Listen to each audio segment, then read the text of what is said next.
A Christmas Carol by Charles Dickens. Preface. I have endeavored in this ghostly little book to raise the ghost of an idea, which shall not put my readers out of humor with themselves, with each other, with the season, or with me. May it haunt their houses pleasantly, and no one wish to lay it. Their faithful friend and servant, C.D. December, 1843. Stave 1. Marley's Ghost. Marley was dead, to begin with. There is no doubt whatever about that. The register of his burial was signed by the clergyman, the clerk, the undertaker, and the chief mourner. Scrooge signed it, and Scrooge's name was good upon change for anything he chose to put his hand to. Old Marley was dead as a doornail. Mind, I don't mean to say that I know, of my own knowledge, what there is particularly dead about a doornail. I might have been inclined, myself, to regard a coffin-nail as the deadliest piece of ironmongery in the trade. But the wisdom of our ancestors is in the simile, and my unhallowed hands shall not disturb it, or the country's done for.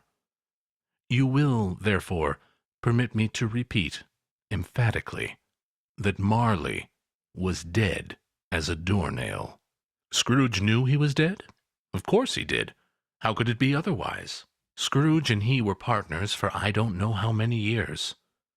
Scrooge was his sole executor, his sole administrator, his sole assign, his sole residuary legatee, his sole friend, and sole mourner.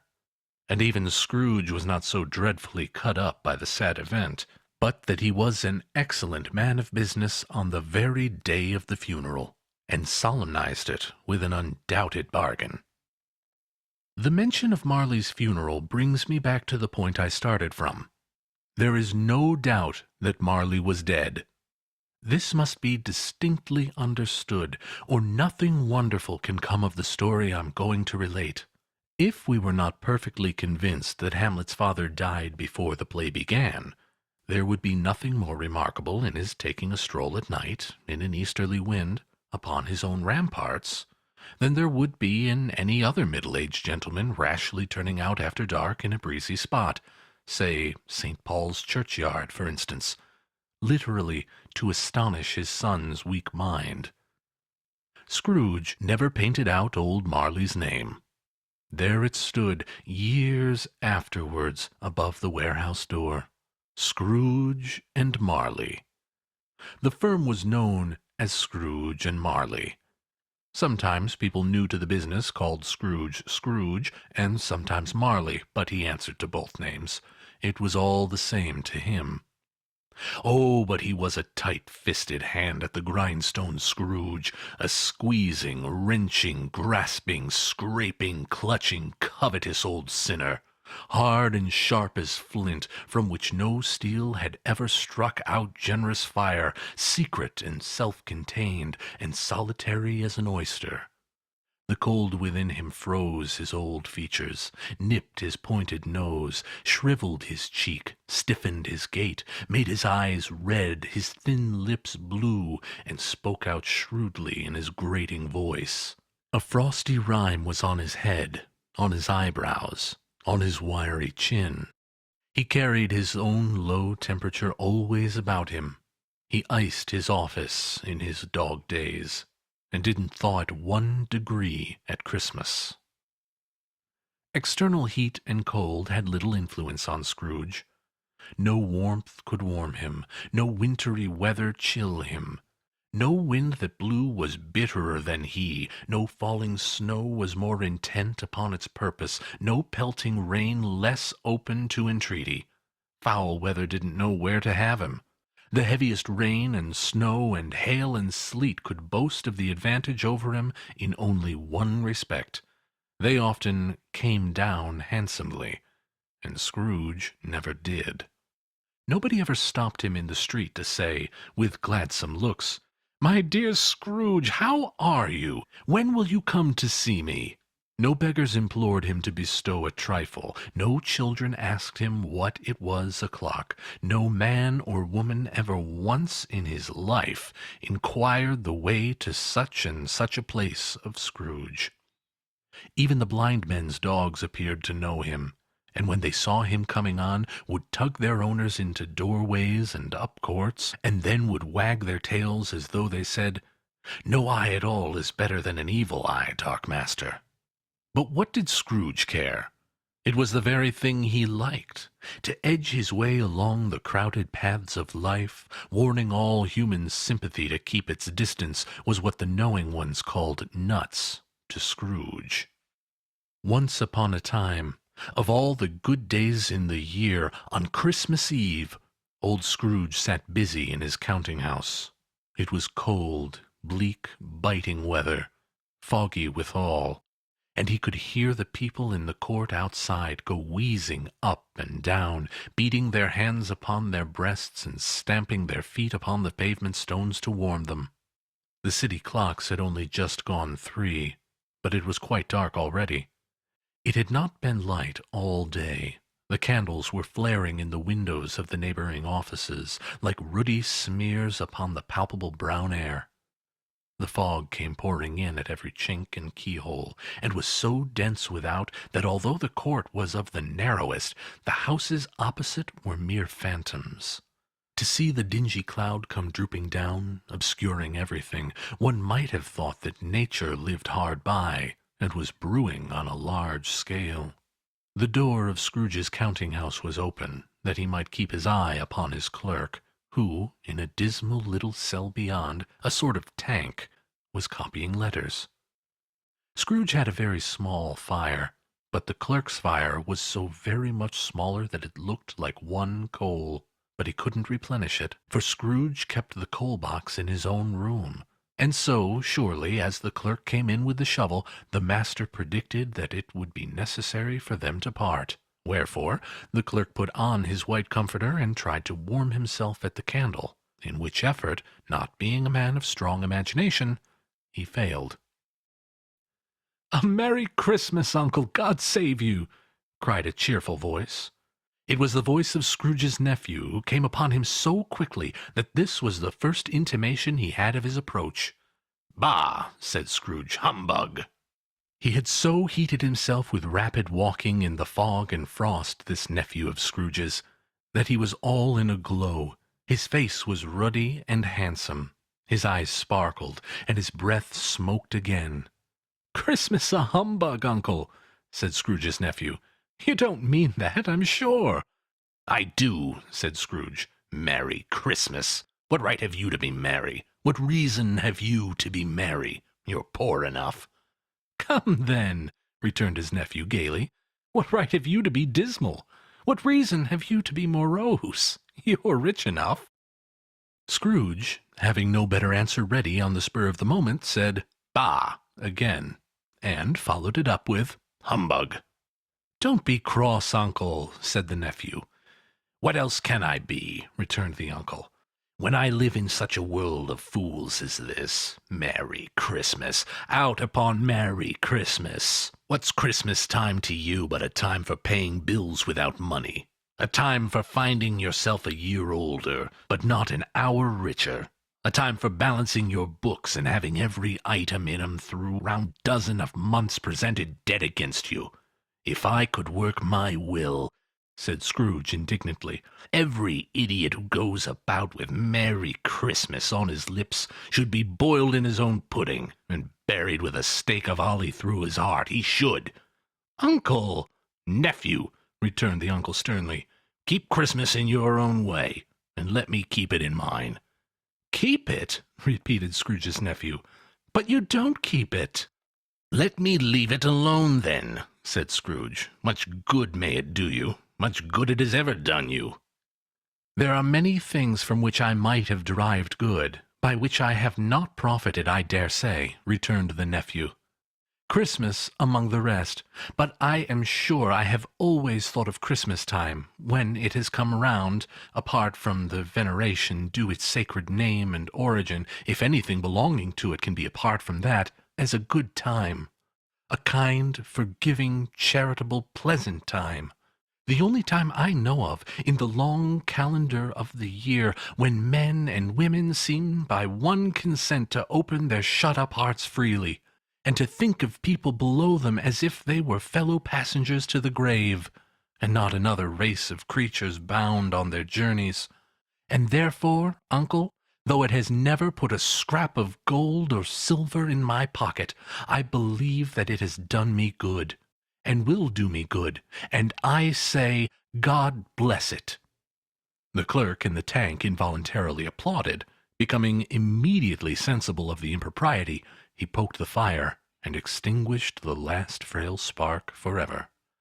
"Let me hear another sound from you," said Scrooge, "and you'll keep your Christmas by losing your situation. You're quite a powerful speaker, sir," he added, turning to his nephew. "I wonder that you don't go into Parliament." "Don't be angry, uncle. Come, dine with us tomorrow." Scrooge said that he would see him. Yes, indeed he would. He went the whole length of the expression, and said that he would see him in that extremity first. "But why?" cried Scrooge's nephew. "Why?" "Why did you get married?" said Scrooge.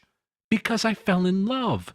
"Because you fell in love," growled Scrooge, as if that were the only one thing in the world more ridiculous than a Merry Christmas. "Good afternoon." "Nay, uncle. But you never came to see me before that happened. Why give it as a reason for not coming now?" "Good afternoon." "I want nothing from you. I ask nothing of you. Why cannot we be friends?" "Good afternoon." "I am sorry, with all my heart, to find you so resolute. We have never had any quarrel to which I have been a party, but I have made the trial in homage to Christmas, and I'll keep my Christmas humor to the last. So a Merry Christmas, uncle." "Good afternoon," said Scrooge, "and a Happy New Year." "Good afternoon," said Scrooge. His nephew left the room without an angry word, notwithstanding. He stopped at the outer door to bestow the greetings of the season on the clerk, who, cold as he was warmer than Scrooge, for he returned them cordially. "There's another fellow," muttered Scrooge, who overheard him. "My clerk, 15 shillings a week, and a wife and family, talking about a Merry Christmas. I'll retire to Bedlam." This lunatic, in letting Scrooge's nephew out, had let 2 other people in. They were portly gentlemen, pleasant to behold, and now stood, with their hats off, in Scrooge's office. They had books and papers in their hands, and bowed to him. "Scrooge and Marley's, I believe," said one of the gentlemen, referring to his list. "Have I the pleasure of addressing Mr. Scrooge or Mr. Marley?" "Mr. Marley has been dead these 7 years," Scrooge replied. "He died 7 years ago this very night." "We have no doubt his liberality is well represented by his surviving partner," said the gentleman, presenting his credentials. It certainly was, for they had been 2 kindred spirits. At the ominous word, liberality, Scrooge frowned, and shook his head, and handed the credentials back. "At this festive season of the year, Mr. Scrooge," said the gentleman, taking his pen, "it is more than usually desirable that we should make some slight provision for the poor and destitute, who suffer greatly at this present time. Many thousands are in want of common necessities. Hundreds of thousands are in want of common comforts, sir." "Are there no prisons?" asked Scrooge. "Plenty of prisons," said the gentleman, laying down the pen again. "And the Union workhouses?" demanded Scrooge. "Are they still in operation?" "They are, still," returned the gentleman. "I wish I could say they were not." "The treadmill and the poor law are in full vigor, then?" said Scrooge. "Both very, sir." "Oh! I was afraid from what you said at first that something had occurred to stop them in their useful course," said Scrooge. "I'm very glad to hear it." "Under the impression that they scarcely furnish Christian cheer of mind or body to the multitude," returned the gentleman, "a few of us are endeavoring to raise a fund to buy the poor some meat and drink and means of warmth. We choose this time because it is a time, of all others, when want is keenly felt and abundance rejoices. So what shall I put you down for?" "Nothing," replied Scrooge. "You wish to be anonymous?" "I wish to be left alone," said Scrooge. "Since you ask me what I wish, gentlemen, that is my answer. I don't make merry myself at Christmas, and I can't afford to make idle people merry. I help to support the establishments I have mentioned. They cost enough, and those who are badly off must go there." "Many can't go there, and many would rather die." "If they would rather die," said Scrooge, "then they had better do it, and decrease the surplus population. Besides, excuse me, I don't know that." "But you might know it," observed the gentleman. "It's not my business," returned Scrooge. "It's enough for a man to understand his own business, and not to interfere with other people's. Mine occupies me constantly. Good afternoon, gentlemen." Seeing clearly that it would be useless to pursue their point, the gentleman withdrew. Scrooge resumed his labors with an improved opinion of himself, and in a more fastidious temper than was usual with him. Meanwhile, the fog and darkness thickened so that people ran about with flaring links, proffering their services to go before horses and carriages and conduct them on their way.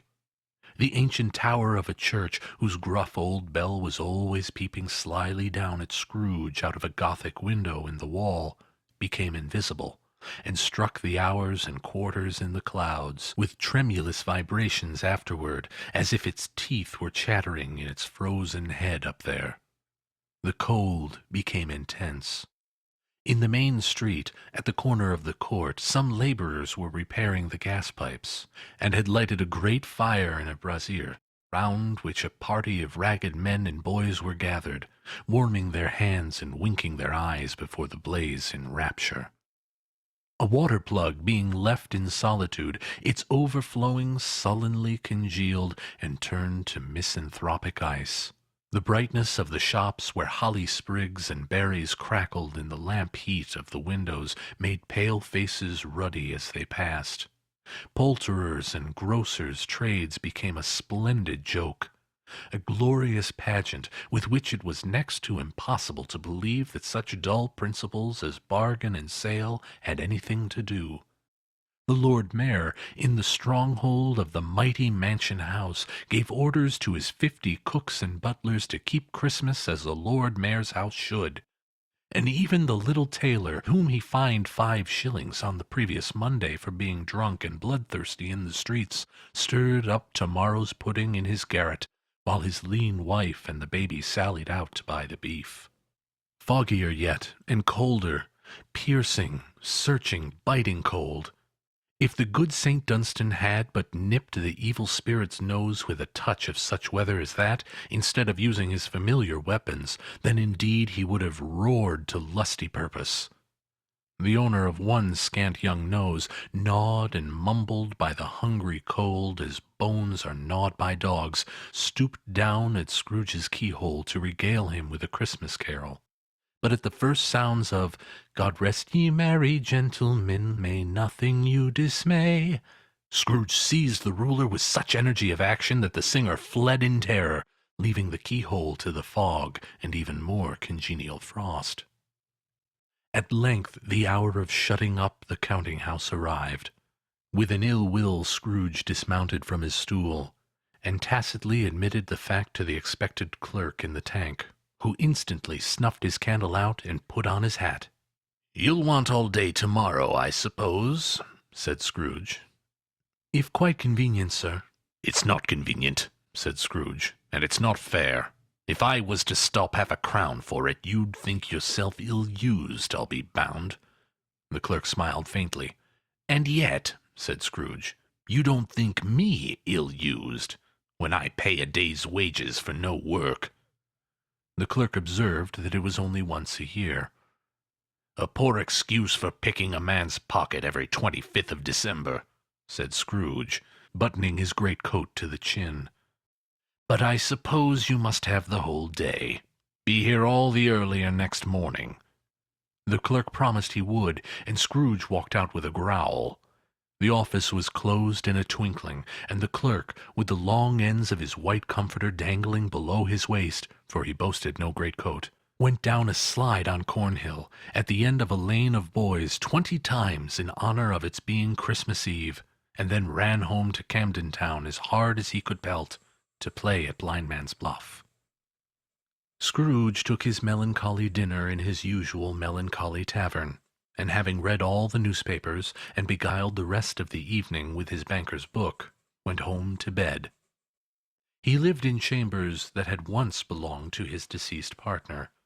They were a gloomy suite of rooms, in a lowering pile of building up a yard, where it had so little business to be that one could scarcely help fancying it must have run there when it was a young house, playing at hide-and-seek with other houses, and forgotten the way out again.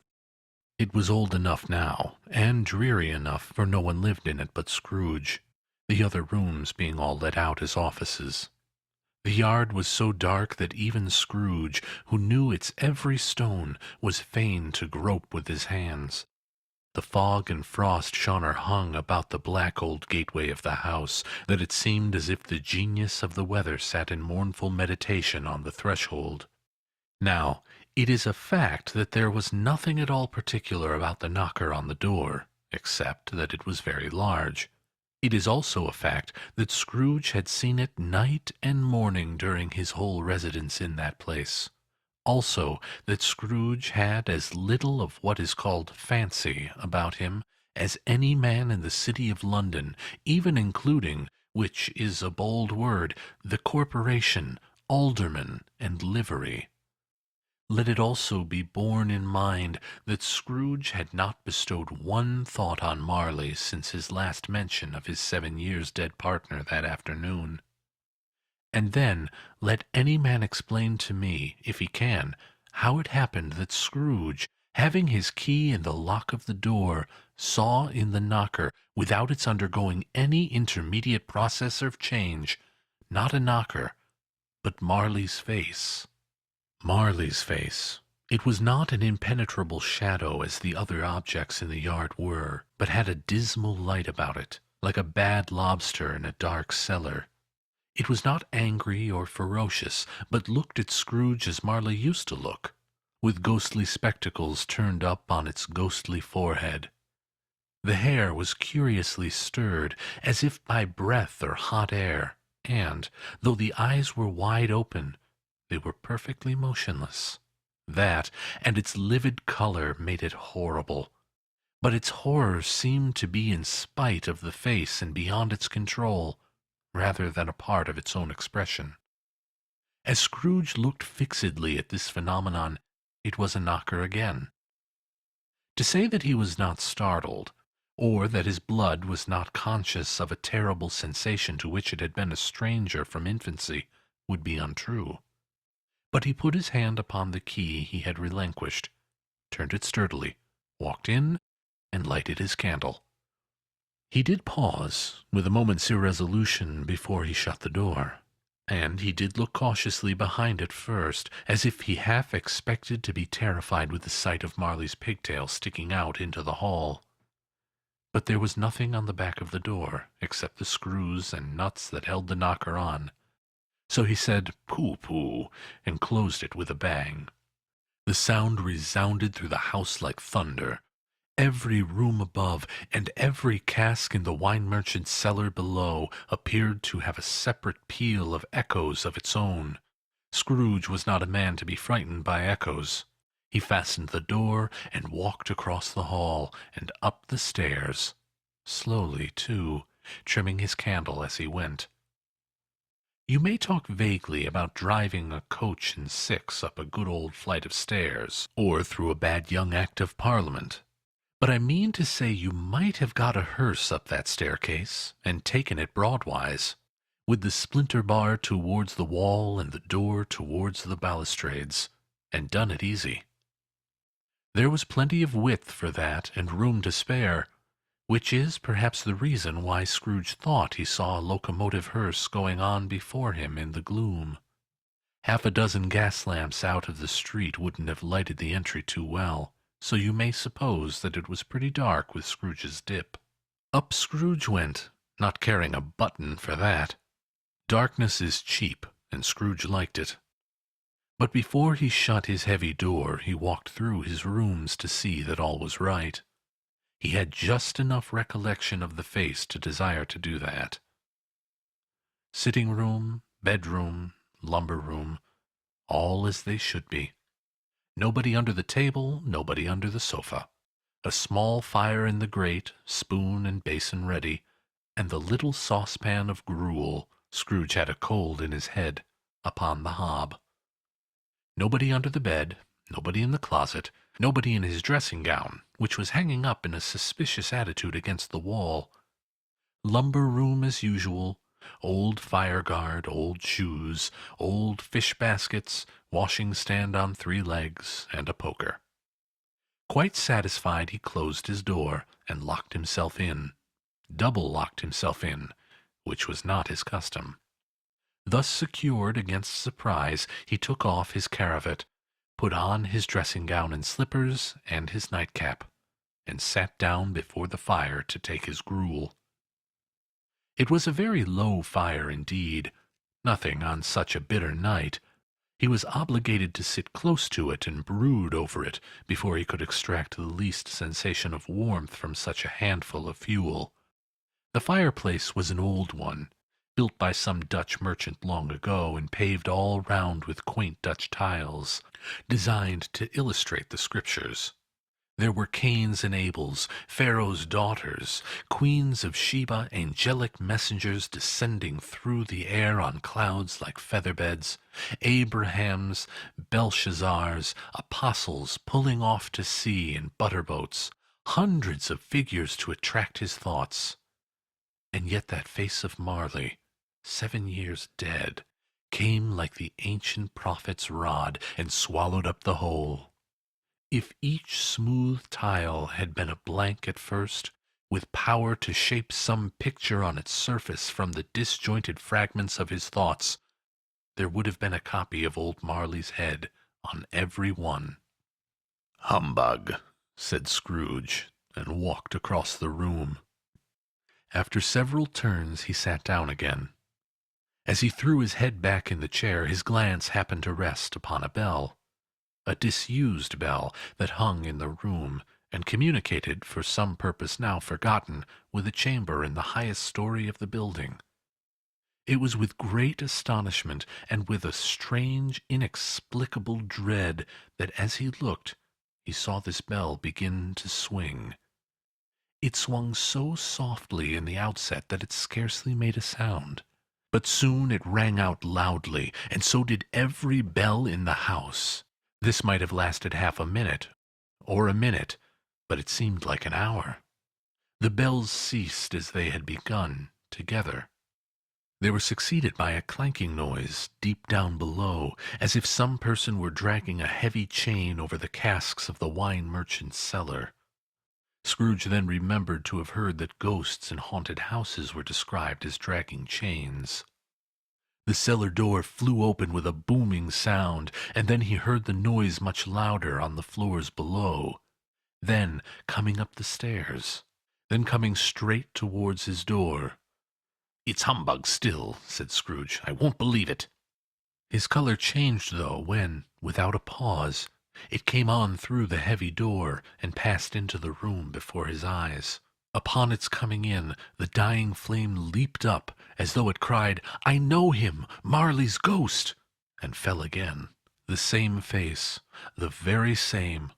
Marley in his pigtail, usual waistcoat, tights and boots, the tassels on the latter bristling like his pigtail, and his coat skirts, and the hair upon his head. The chain he drew was clasped about his middle. It was long and wound about him like a tail, and it was made, for Scrooge observed it closely, of cash-boxes, keys, padlocks, ledgers, deeds, and heavy purses wrought in steel. His body was transparent, so that Scrooge, observing him and looking through his waistcoat, could see the 2 buttons on his coat behind. Scrooge had often heard it said that Marley had no bowels, but he had never believed it until now. No, nor did he believe it even now, though he looked the phantom through and saw it standing before him, though he felt the chilling influence of its death-cold eyes, and marked the very texture of the folded kerchief bound about its head and chin, which wrapper he had not observed before, he was still incredulous, and fought against his senses. "How now?" said Scrooge, caustic and cold as ever. "What do you want with me?" "Much." Marley's voice, no doubt about it. "Who are you?" "Ask me who I was." "Who were you, then?" said Scrooge, raising his voice. "You're particular for a shade." He was going to say, "to a shade," but substituted this as more appropriate. "In life I was your partner, Jacob Marley." Can you sit down?" asked Scrooge, looking doubtfully at him. "I can." "Do it, then."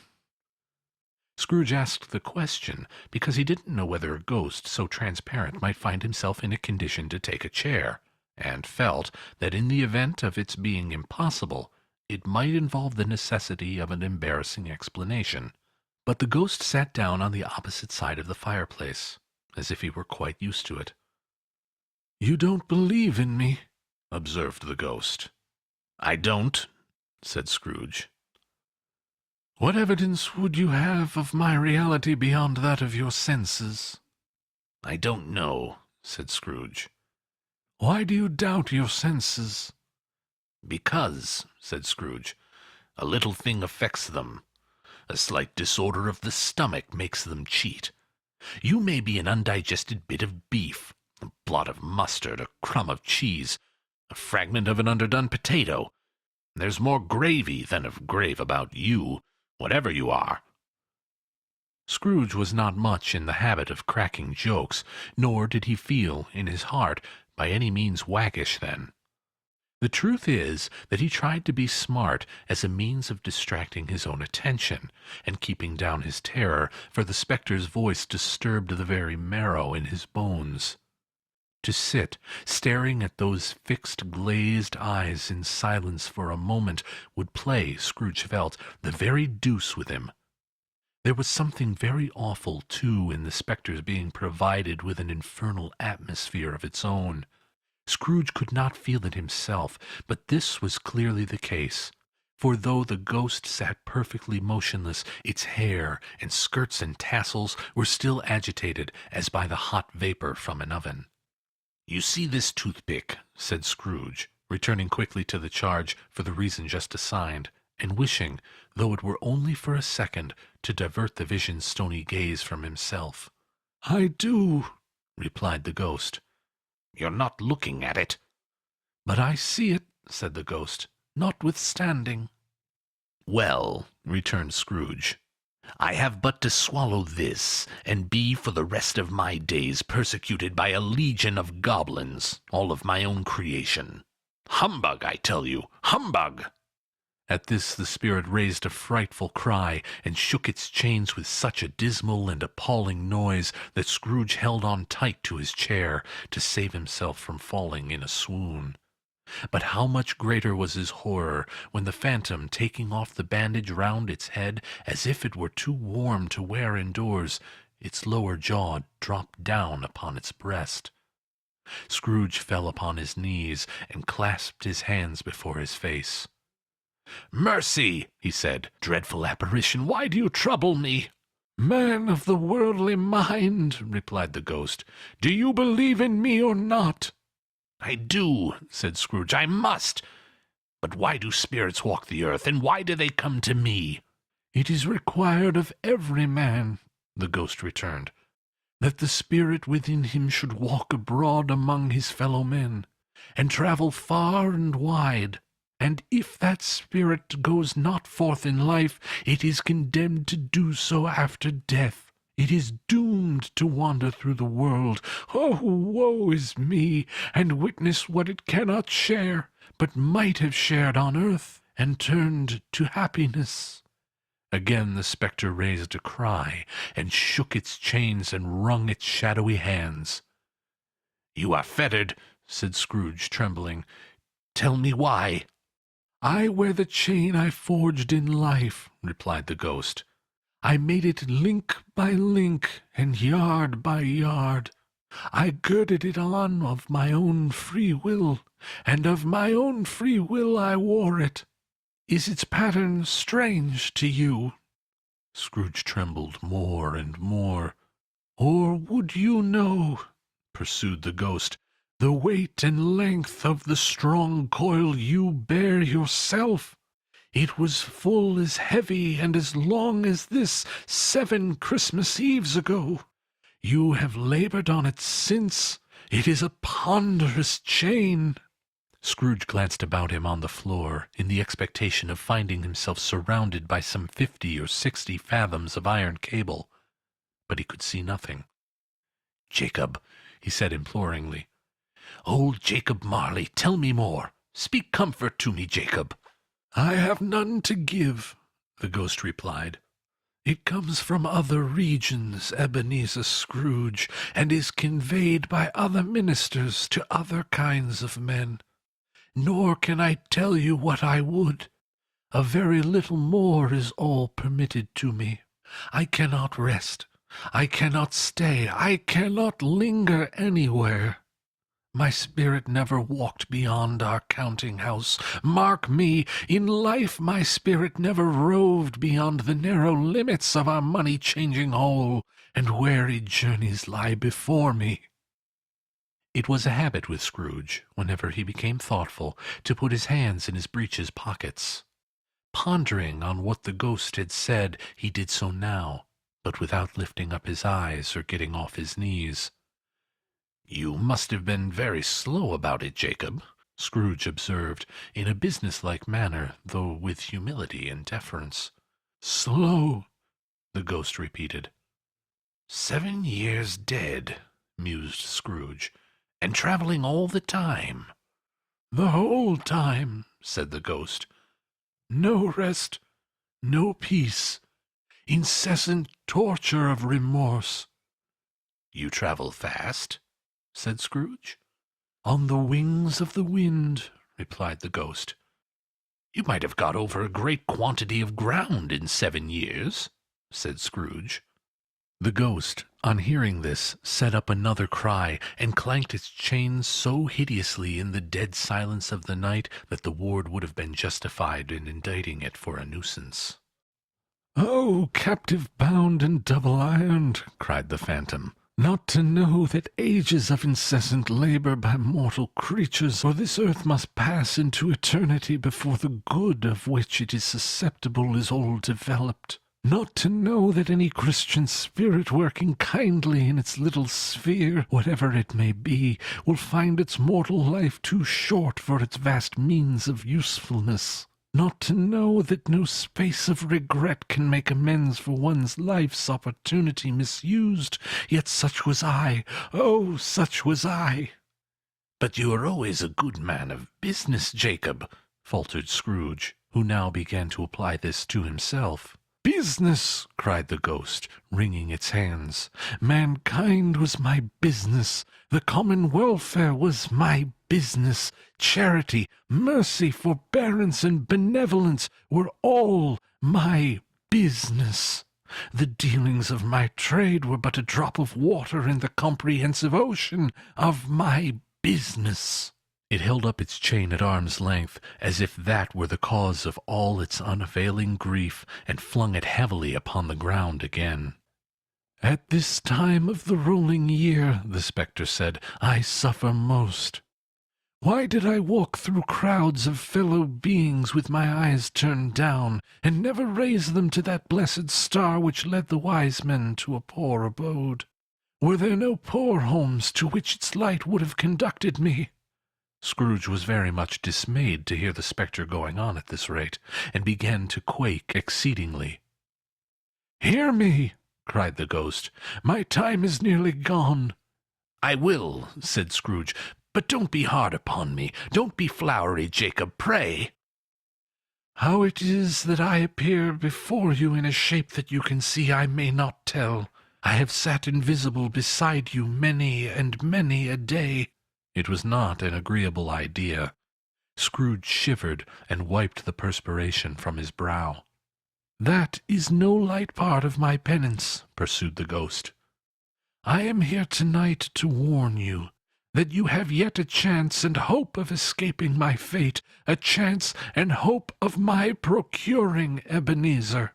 "You were always a good friend to me," said Scrooge. "Thank ye." "You will be haunted," resumed the ghost, "by 3 spirits." Scrooge's countenance fell almost as low as the ghost's had done. "Is that the chance and hope you mentioned, Jacob?" he demanded in a faltering voice. "It is." I think I'd rather not," said Scrooge. "Without their visits," said the ghost, "you cannot hope to shun the path I tread. Expect the first tomorrow, when the bell tolls 1. "Couldn't I take them all at once and have it over, Jacob?" hinted Scrooge. "Expect the second on the next night at the same hour, the third upon the next night, when the last stroke of 12 has ceased to vibrate. Look for me no more, and look that, for your own sake, you remember what has passed between us." When it had said these words, the spectre took its wrapper from the table and bound it round its head as before. Scrooge knew this by the smart sound its teeth made when the jaws were brought together by the bandage. He ventured to raise his eyes again, and found his supernatural visitor confronting him in an erect attitude, with its chain wound over and about its arm. The apparition walked backward from him, and at every step it took, the window raised itself a little, so that when the spectre reached it, it was wide open. It beckoned Scrooge to approach, which he did. When they were within 2 paces of each other, Marley's ghost held up its hand, warning him to come no nearer. Scrooge stopped. Not so much in obedience as in surprise and fear, for on the raising of the hand he became sensible of confused noises in the air, incoherent sounds of lamentation and regret, wailings inexpressibly sorrowful and self-accusatory. The spectre, after listening for a moment, joined in the mournful dirge, and floated out upon the bleak, dark night. Scrooge followed to the window, desperate in his curiosity. He looked out. The air was filled with phantoms, wandering hither and thither in restless haste, and moaning as they went. Every one of them wore chains like Marley's ghost. Some few, they might be guilty governments, were linked together. None were free. Many had been personally known to Scrooge in their lives. He had been quite familiar with one old ghost, in a white waistcoat, with a monstrous iron safe attached to its ankle, who cried piteously at being unable to assist a wretched woman with an infant, whom it saw below upon a doorstep. The misery with them all was, clearly, that they sought to interfere for good in human matters, and had lost the power forever. Whether these creatures faded into mist, or mist enshrouded them, he could not tell. But they and their spirit voices faded together, and the night became as it had been when he walked home. Scrooge closed the window, and examined the door by which the ghost had entered. It was double-locked, as he had locked it with his own hands, and the bolts were undisturbed. He tried to say humbug, but stopped at the first syllable, and being, from the emotion he had undergone, or the fatigues of the day, or his glimpse of the invisible world, or the dull conversation of the ghost, or the lateness of the hour, much in need of repose, went straight to bed, without undressing, and fell asleep upon the instant. Stave 2. The First of the 3 Spirits. When Scrooge awoke, it was so dark that looking out of bed he could scarcely distinguish the transparent window from the opaque walls of his chamber. He was endeavoring to pierce the darkness with his ferret eyes when the chimes of a neighboring church struck the 4 quarters, so he listened for the hour. To his great astonishment, the heavy bell went on from 6 to 7, and from 7 to 8, and regularly up to 12, then stopped. 12! It was past 2 when he went to bed. The clock was wrong. An icicle must have got into the works. 12! He touched the spring of his repeater to correct this most preposterous clock. Its rapid little pulse beat 12, and stopped. "Why, it isn't possible," said Scrooge, "that I can have slept through a whole day and far into another night. It isn't possible that anything has happened to the sun, and this is 12 at noon." The idea being an alarming one, he scrambled out of bed and groped his way to the window. He was obliged to rub the frost off with the sleeve of his dressing-gown before he could see anything, and could see very little then. All he could make out was that it was still very foggy and extremely cold, and that there was no noise of people running to and fro and making a great stir, as there unquestionably would have been if night had beaten off bright day and taken possession of the world. This was a great relief, because 3 days after sight of this first exchange pay to Mr. Ebenezer Scrooge or his order, and so forth, would have become a mere United States security if there were no days to count by. Scrooge went to bed again, and thought, and thought, and thought it over and over and over, and could make nothing of it. The more he thought, the more perplexed he was, and the more he endeavored not to think, the more he thought. Marley's ghost bothered him exceedingly. Every time he resolved within himself, after mature inquiry, that it was all a dream, his mind flew back again, like a strong spring released, to its first position, and presented the same problem to be worked all through. Was it a dream, or not? Scrooge lay in this state until the chime had gone 3 quarters more, when he remembered, on a sudden, that the ghost had warned him of a visitation when the bell tolled 1. He resolved to lie awake until the hour had passed, and, considering that he could no more go to sleep than go to heaven, this was perhaps the wisest resolution in his power.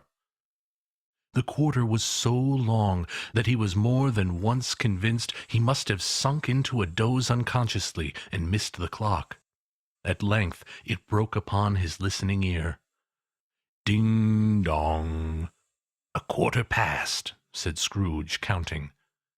"Ding-dong." "Half-past," said Scrooge. "Ding-dong." "A quarter to it," said Scrooge. "Ding-dong."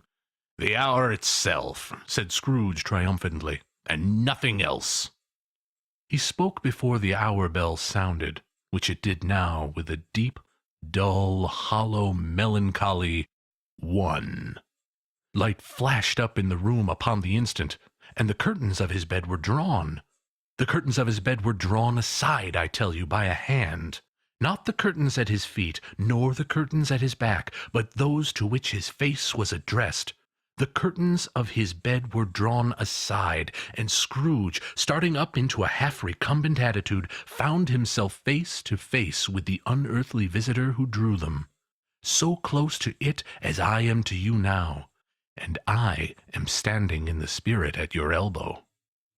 It was a strange figure, like a child, yet not so like a child as like an old man viewed through some supernatural medium, which gave him the appearance of having receded from the view, and being diminished to a child's proportions.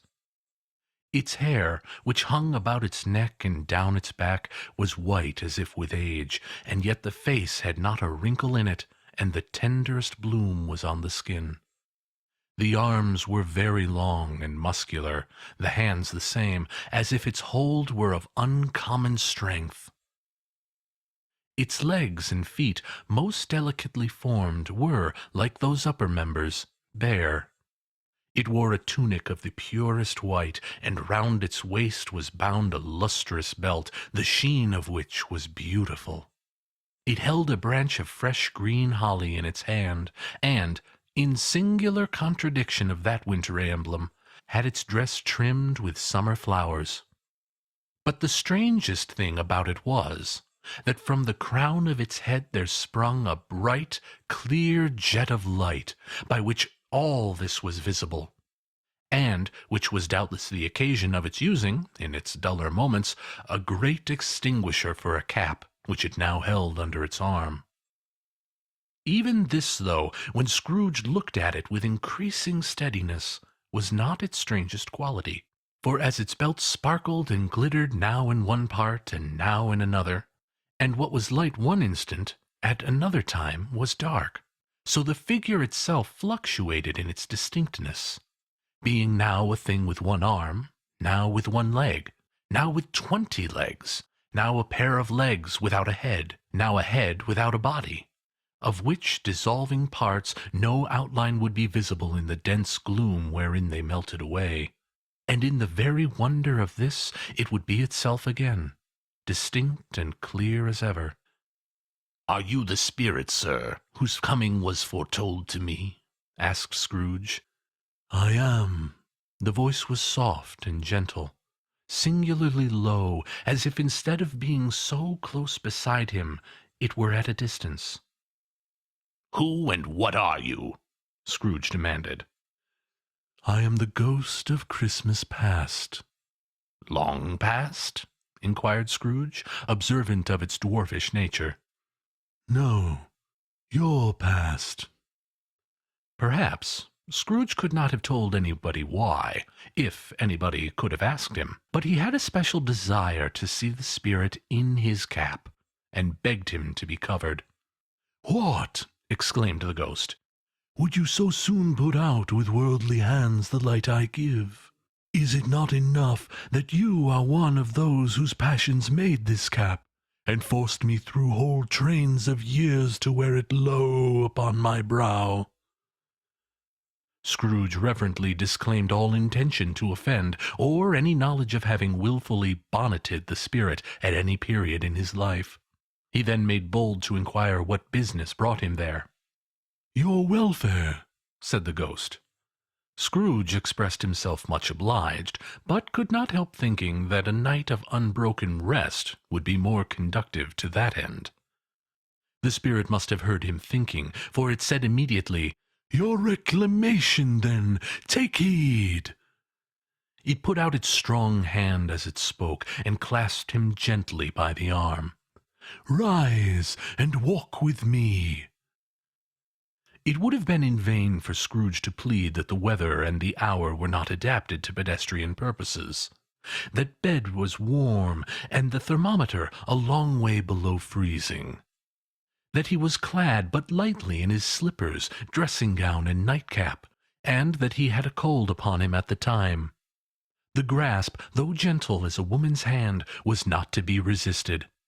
He rose, but finding that the spirit made towards the window, clasped his robe in supplication. "I am mortal," Scrooge remonstrated, "and liable to fall." "Bear but a touch of my hand there," said the spirit, laying it upon his heart, "and you shall be upheld in more than this." As the words were spoken, they passed through the wall, and stood upon an open country road, with fields on either hand. The city had entirely vanished. Not a vestige of it was to be seen. The darkness and the mist had vanished with it, for it was a clear, cold winter day, with snow upon the ground. "Good heaven!" said Scrooge, clasping his hands together as he looked about him. "I was bred in this place. I was a boy here." The spirit gazed upon him mildly. Its gentle touch, though it had been light and instantaneous, appeared still present to the old man's sense of feeling. He was conscious of 1,000 odors floating in the air, each one connected with 1,000 thoughts, and hopes, and joys, and cares long, long forgotten. "Your lip is trembling," said the ghost. "And what is that upon your cheek?" Scrooge muttered, with an unusual catching in his voice, that it was a pimple, and begged the ghost to lead him where he would. "You recollect the way?" inquired the spirit. "Remember it?" cried Scrooge with fervor. "I could walk it blindfold." "Strange to have forgotten it for so many years," observed the ghost. "Let us go on." They walked along the road, Scrooge recognizing every gate and post and tree, until a little market town appeared in the distance, with its bridge, its church, and winding river. Some shaggy ponies now were seen trotting towards them, with boys upon their backs, who called to other boys in country gigs and carts driven by farmers. All these boys were in great spirits, and shouted to each other until the broad fields were so full of merry music that the crisp air laughed to hear it. "These are but shadows of things that have been," said the ghost. "They have no consciousness of us." The jocund travellers came on, and, as they came, Scrooge knew and named them every one. Why was he rejoiced beyond all bounds to see them? Why did his cold eye glisten and his heart leap up as they went past? Why was he filled with gladness when he heard them give each other Merry Christmas as they parted at crossroads and byways for their several homes? What was Merry Christmas to Scrooge? Out upon Merry Christmas! What good had it ever done him? "The school is not quite deserted," said the ghost. "A solitary child, neglected by his friends, is left there still." Scrooge said he knew it, and he sobbed. They left the high road by a well-remembered lane, and soon approached a mansion of dull red brick, with a little weathercock-surmounted cupola on the roof, and a bell hanging in it. It was a large house, but one of broken fortunes, for its spacious offices were little used, their walls were damp and mossy, their windows broken, and their gates decayed. Fowls clucked and strutted in the stables, and the coach-houses and sheds were overrun with grass. Nor was it more retentive of its ancient state within, for entering the dreary hall and glancing through the open doors of many rooms, they found them poorly furnished, cold, and vast. There was an earthly savour in the air, a chilly bareness in the place, which associated itself somehow with too much getting up by candlelight, and not too much to eat. They went, the ghost and Scrooge, across the hall to a door at the back of the house. It opened before them, and disclosed a long, bare, melancholy room, made barer still by lines of plain deal forms and desks. At one of these, a lonely boy was reading near a feeble fire, and Scrooge sat down upon a form and wept to see his poor forgotten self as he used to be.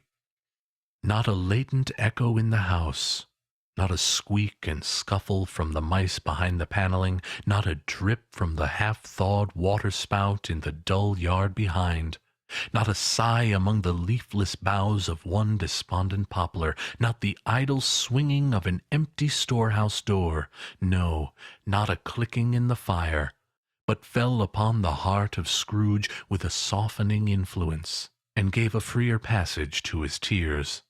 The spirit touched him on the arm, and pointed to his younger self, intent upon his reading.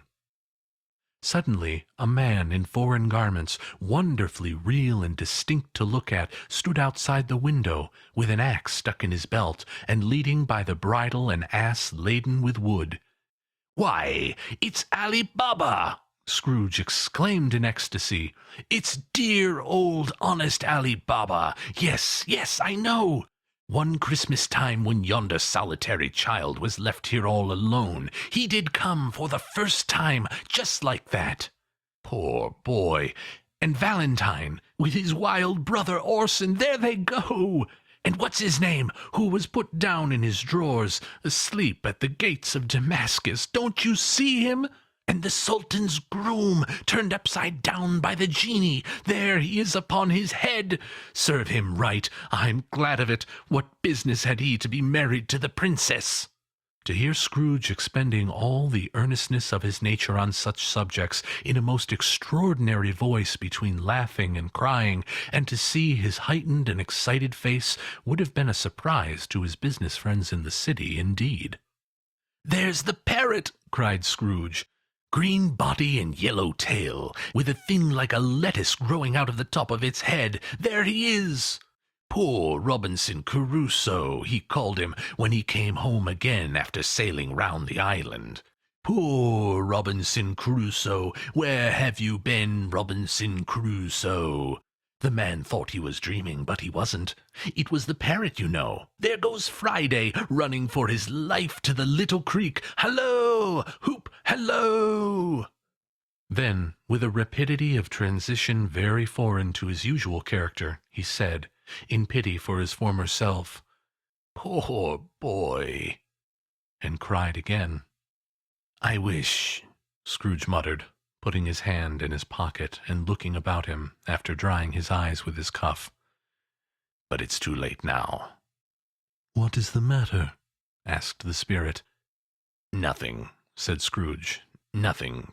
There was a boy singing a Christmas carol at my door last night. I should like to have given him something, that's all."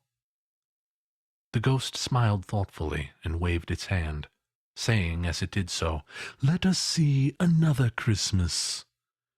Scrooge's former self grew larger at the words, and the room became a little darker and more dirty.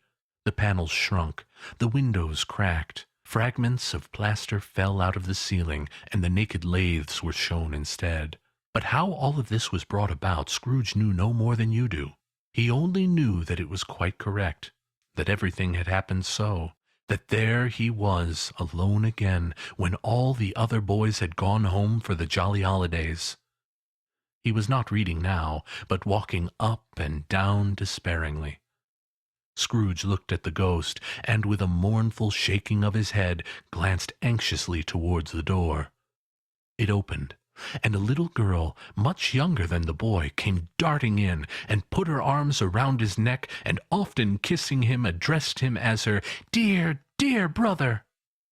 "I have come to bring you home, dear brother," said the child, clapping her tiny hands, and bending down to laugh.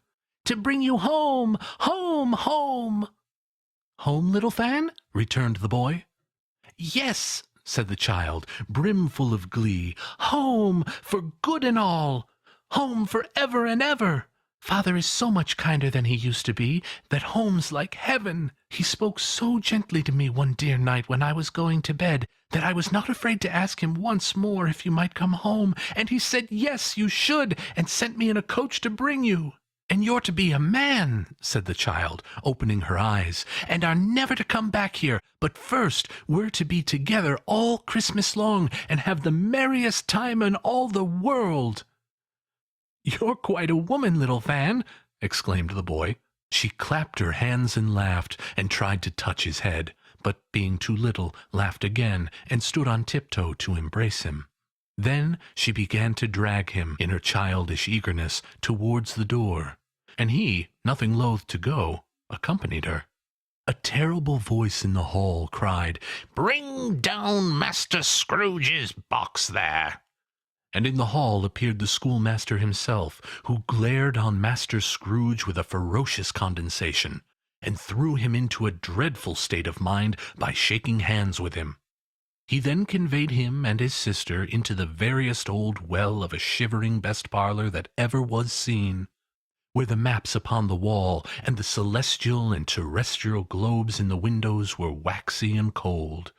Here he produced a decanter of curiously light wine, and a block of curiously heavy cake, and administered installments of those dainties to the young people, at the same time sending out a meagre servant to offer a glass of something to the postboy, who answered that he thanked the gentleman, but if it was the same tap as he had tasted before, he had rather not. Master Scrooge's trunk being by this time tied to the top of the chaise, the children bade the schoolmaster good-bye right willingly, and, getting into it, drove gaily down the garden sweep, the quick wheels dashing the hoar frost and snow off the dark leaves of the evergreens like spray. "Always a delicate creature, whom a breath might have withered," said the ghost. "But she had a large heart." "So she had," cried Scrooge. "You're right. I will not gainsay it, Spirit. God forbid." "She died a woman," said the ghost, "and had, as I think, children." "One child," Scrooge returned. "True," said the ghost. "Your nephew." Scrooge seemed uneasy in his mind, and answered briefly, "Yes." Although they had but that moment left the school behind them, they were now in the busy thoroughfares of a city, where shadowy passengers passed and repassed, where shadowy carts and coaches battled for the way, and all the strife and tumult of a real city were. It was made plain enough, by the dressing of the shops, that here, too, it was Christmas time again. But it was evening, and the streets were lighted up. The ghost stopped at a certain warehouse door, and asked Scrooge if he knew it. "Know it?" said Scrooge. "I was apprenticed here." They went in. At sight of an old gentleman in a Welsh wig, sitting behind such a high desk that if he had been 2 inches taller he must have knocked his head against the ceiling, Scrooge cried in great excitement, "Why, it's old Fezziwig! Bless his heart, it's Fezziwig alive again!" Old Fezziwig laid down his pen, and looked up at the clock, which pointed to the hour of 7. He rubbed his hands, adjusted his capacious waistcoat, laughed all over himself from his shoes to his organ of benevolence, and called out in a comfortable, oily, rich, fat, jovial voice, "Yo-ho there! Ebenezer! Dick!" Scrooge's former self, now grown a young man, came briskly in, accompanied by his fellow prentice. "Dick Wilkins, to be sure," said Scrooge to the ghost. "Bless me, yes, there he is! He was very much attached to me, was Dick. Poor Dick! Dear, dear!" "Yo-ho, my boys!" said Fezziwig. "No more work tonight. Christmas Eve, Dick! Christmas, Ebenezer!" "Let's have the shutters up!" cried old Fezziwig, with a sharp clap of his hands, "before a man can say Jack Robinson." You wouldn't believe how fast those 2 fellows went at it. They charged into the street with the shutters. 1, 2, 3. They had 'em up in their places. 4, 5, 6. Barred 'em and pinned 'em. 7, 8, 9. And came back before you could have got to 12, panting like racehorses. "Hilly-ho!" cried old Fezziwig, skipping down from the high desk with wonderful agility. "Clear away, my lads, and let's have lots of room here. Hilly-ho, Dick! Cheer up, Ebenezer!" Clear away! There was nothing they wouldn't have cleared away, or couldn't have cleared away, with old Fezziwig looking on. It was done in a minute. Every movable was packed off as if it were dismissed from public life for evermore. The floor was swept and watered, the lamps were trimmed, fuel was heaped upon the fire, and the warehouse was as snug and warm and dry and bright a ballroom as you would desire to see upon a winter's night. In came a fiddler with a music book, and went up to the lofty desk, and made an orchestra of it, and tuned like 50 stomach-aches. In came Mrs. Fezziwig, one vast substantial smile. In came the 3 Miss Fezziwigs, beaming and lovable. In came the 6 young followers, whose hearts they broke. In came all the young men and women employed in the business. In came the housemaid with her cousin, the baker. In came the cook with her brother's particular friend, the milkman.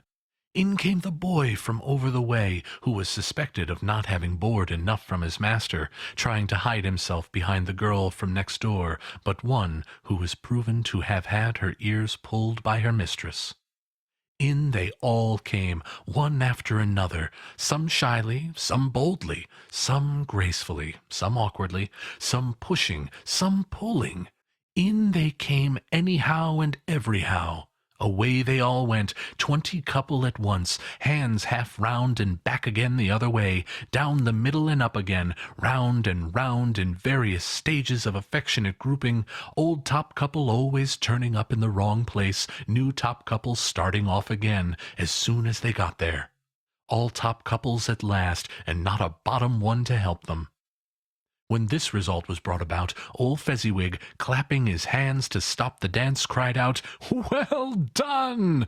and the fiddler plunged his hot face into a pot of porter, especially provided for that purpose. But scorning rest, upon his reappearance, he instantly began again, though there were no dancers yet, as if the other fiddler had been carried home exhausted on a shutter, and he were the brand-new man resolved to beat him out of sight or perish. There were more dances, and there were forfeits, and more dances, and there was cake, and there was negus, and there was a great piece of cold roast, and there was a great piece of cold boiled, and there were mince pies and plenty of beer. But the great effect of the evening came after the roast and boiled, when the fiddler, an artful dog mind, the sort of man who knew his business better than you or I could have told it him, struck up Sir Roger de Coverley. Then old Fezziwig stood out to dance with Mrs. Fezziwig. Top couple, too, with a good stiff piece of work cut out for them, 3 or 4 and 20 pair of partners, people who were not to be trifled with, people who would dance, and had no notion of walking. But if they had been twice as many, 4 times, old Fezziwig would have been a match for them, and so would Mrs. Fezziwig. As to her, she was worthy to be his partner in every sense of the term. If that's not high praise, tell me higher, and I'll use it. A positive light appeared to issue from Fezziwig's calves. They shone in every part of the dance like moons. You couldn't have predicted at any given time what would have become of them next. And when old Fezziwig and Mrs. Fezziwig had gone all through the dance, advance and retire, both hands to your partner, bow and curtsy, corkscrew, thread the needle, and back again to your place, Fezziwig cut so deftly that he appeared to wink with his legs, and came upon his feet without a stagger. When the clock struck 11, this domestic ball broke up. Mr. and Mrs. Fezziwig took their stations, one on either side of the door, and, shaking hands with every person individually as he or she went out, wished him or her a Merry Christmas. When everybody had retired but the 2 prentices, they did the same to them, and thus the cheerful voices died away, and the lads were left to their beds, which were under a counter in the back shop. During the whole of this time, Scrooge had acted like a man out of his wits. His heart and soul were in the scene, and with his former self. He corroborated everything, remembered everything, enjoyed everything, and underwent the strangest agitation. It was not until now, when the bright faces of his former self and Dick were turned from them, that he remembered the ghost, and became conscious that it was looking full upon him, while the light upon its head burnt very clear. "A small matter," said the ghost, "to make these silly folks so full of gratitude." "Small!" echoed Scrooge. The spirit signed to him to listen to the 2 apprentices, who were pouring out their hearts in praise of Fezziwig, and when he had done so, said, "Why, is it not? He has spent but a few pounds of your mortal money, 3 or 4 perhaps. Is that so much that he deserves this praise?" "It isn't that," said Scrooge, heated by the remark, and speaking unconsciously like his former, not his latter self. "It isn't that, spirit. He has the power to render us happy or unhappy, to make our service light or burdensome, a pleasure or a toil. Say that his power lies in words and looks, in things so slight and insignificant that it is impossible to add and count 'em up. What then? The happiness he gives is quite as great as if it cost a fortune." He felt the spirit's glance and stopped. "What is the matter?" asked the spirit. "Nothing particular," said Scrooge. "Something, I think?" the ghost insisted. "No," said Scrooge. "No. I should like to be able to say a word or 2 to my clerk just now. That's all." His former self turned down the lamps as he gave utterance to the wish, and Scrooge and the ghost again stood side by side in the open air. "My time grows short," observed the spirit. "Quick!" This was not addressed to Scrooge, or to any one whom he could see, but it produced an immediate effect. For again Scrooge saw himself. He was older now, a man in the prime of his life. His face had not the harsh and rigid lines of later years, but it had begun to wear the signs of care and avarice. There was an eager, greedy, restless motion in the eye, which showed the passion that had taken root, and where the shadow of the growing tree would fall. He was not alone, but sat by the side of a fair young girl in a mourning dress, in whose eyes there were tears, which sparkled in the light that shone out of the ghost of Christmas past. "It matters little," she said softly. "To you, very little. Another idol has displaced me, and if it can cheer and comfort you in time to come, as I would have tried to, I have no just cause to grieve." "What idol has displaced you?" he rejoined. "A golden one." "This is the even-handed dealing of the world," he said.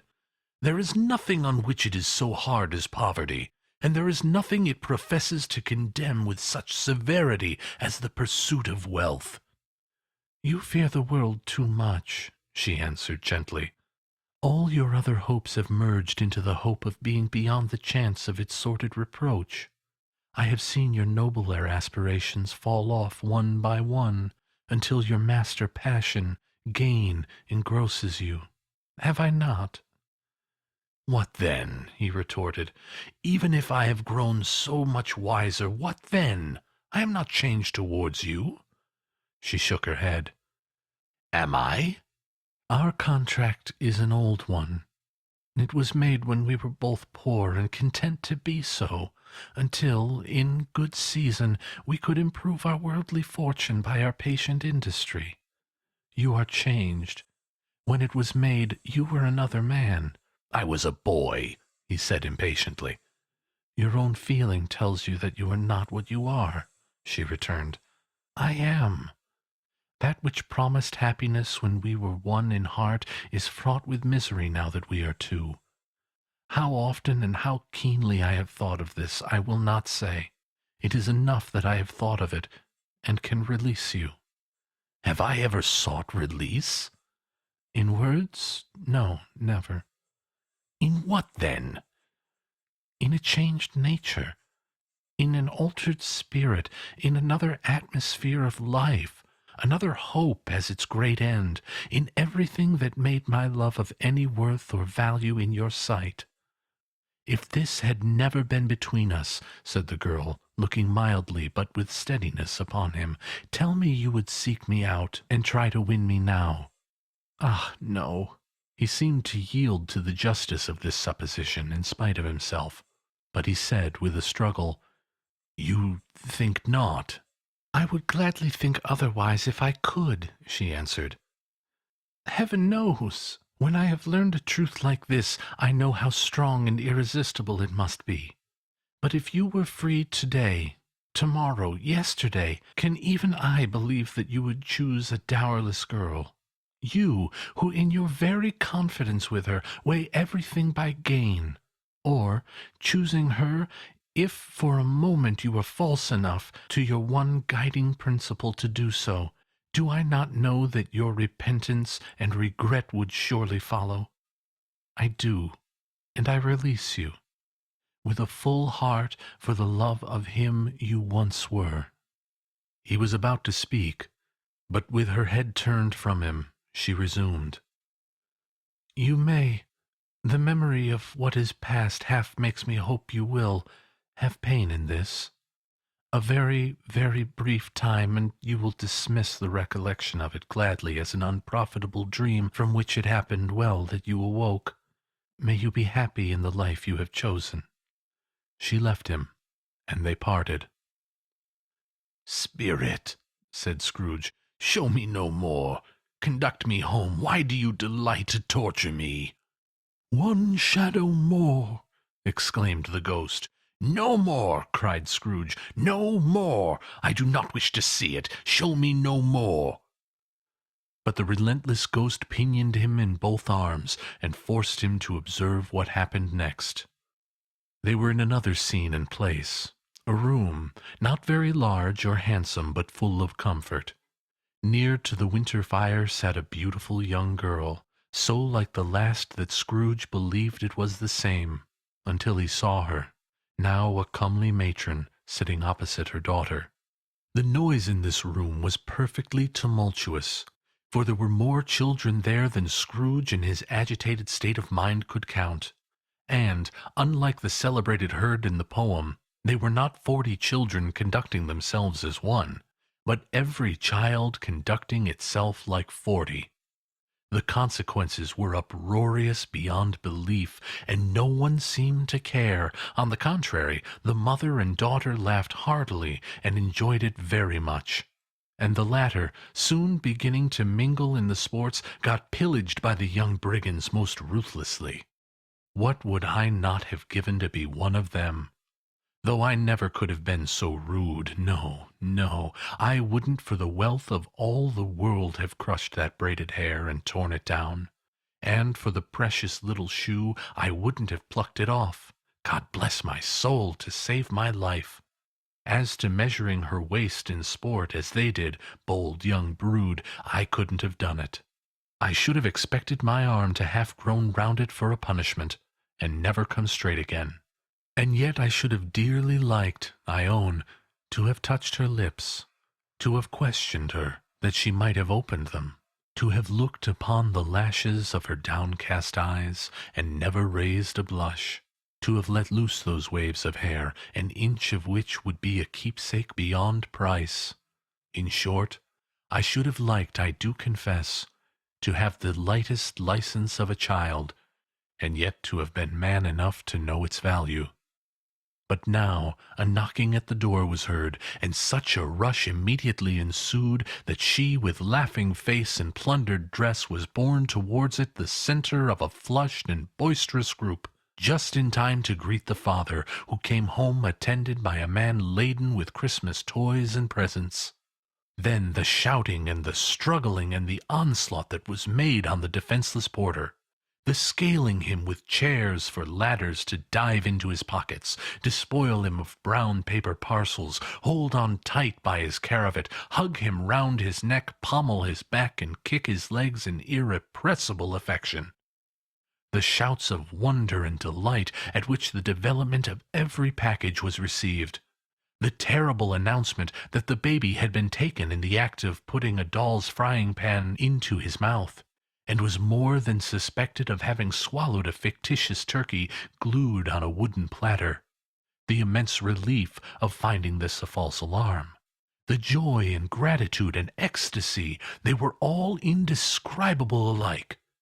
It is enough that by degrees the children and their emotions got out of the parlor, and by one stair at a time up to the top of the house, where they went to bed, and so subsided.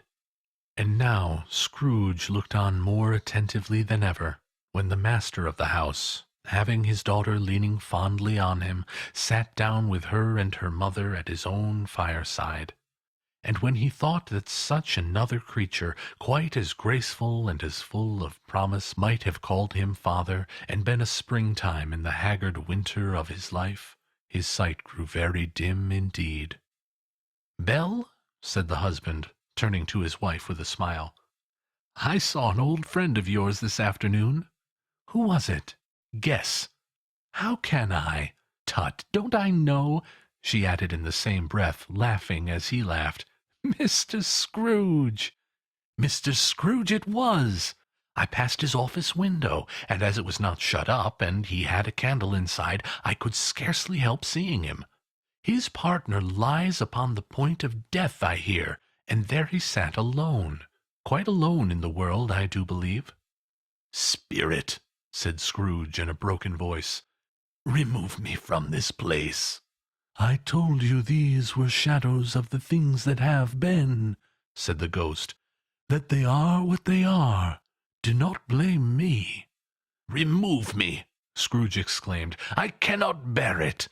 He turned upon the ghost, and seeing that it looked upon him with a face in which some strange way there were fragments of all the faces it had shown him, wrestled with it.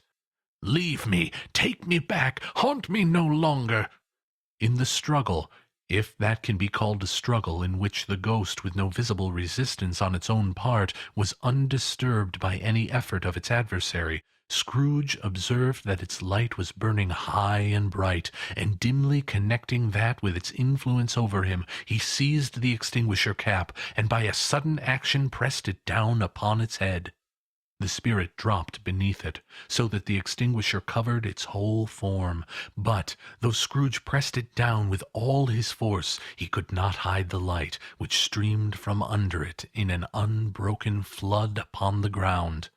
He was conscious of being exhausted, and overcome by an irresistible drowsiness, and, further, of being in his own bedroom.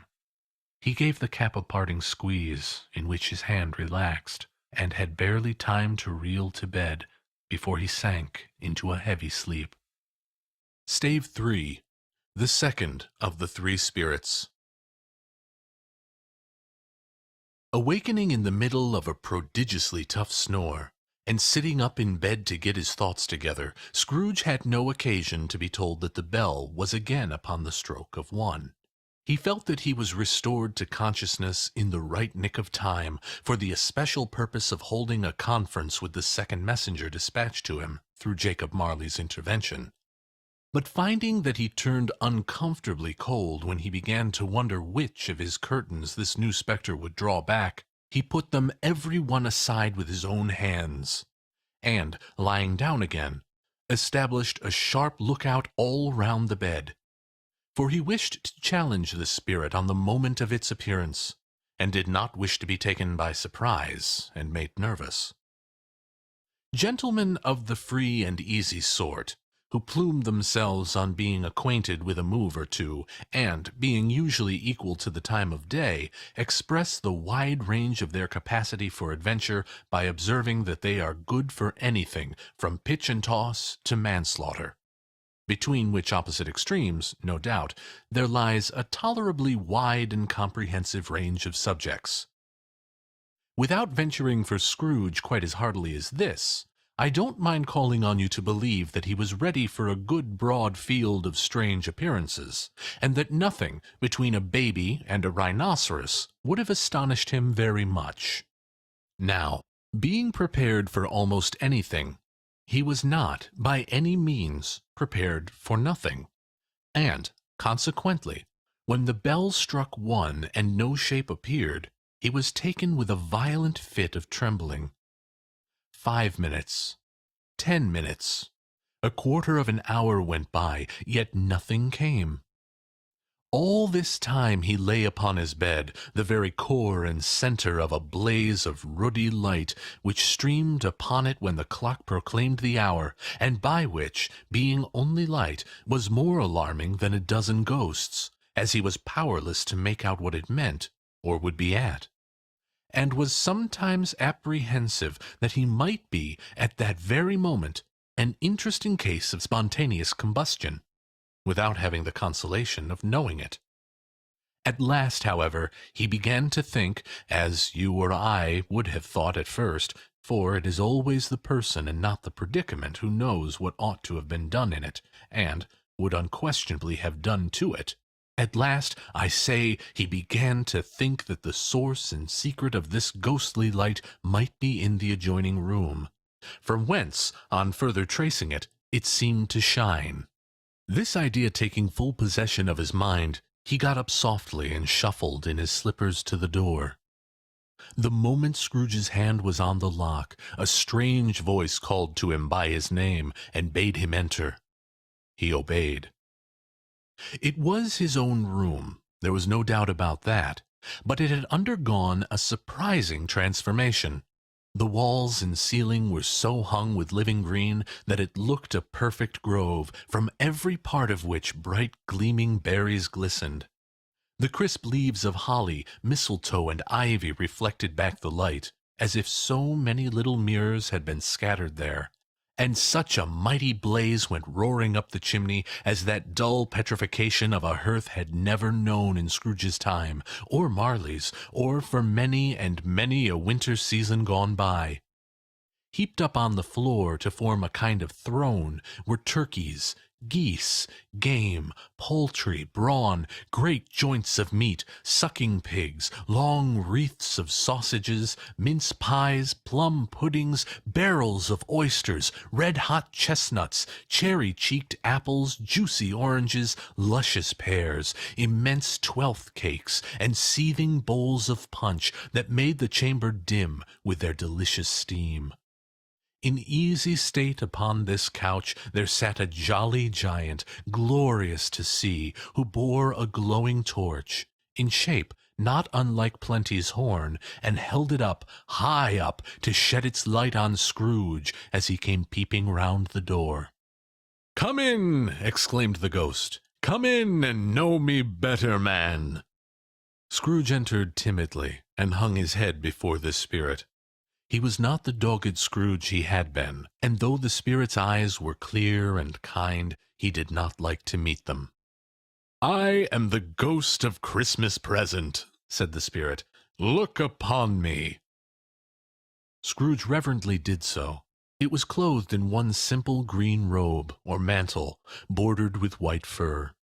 This garment hung so loosely on the figure that its capacious breast was bare, as if disdaining to be warded or concealed by any artifice.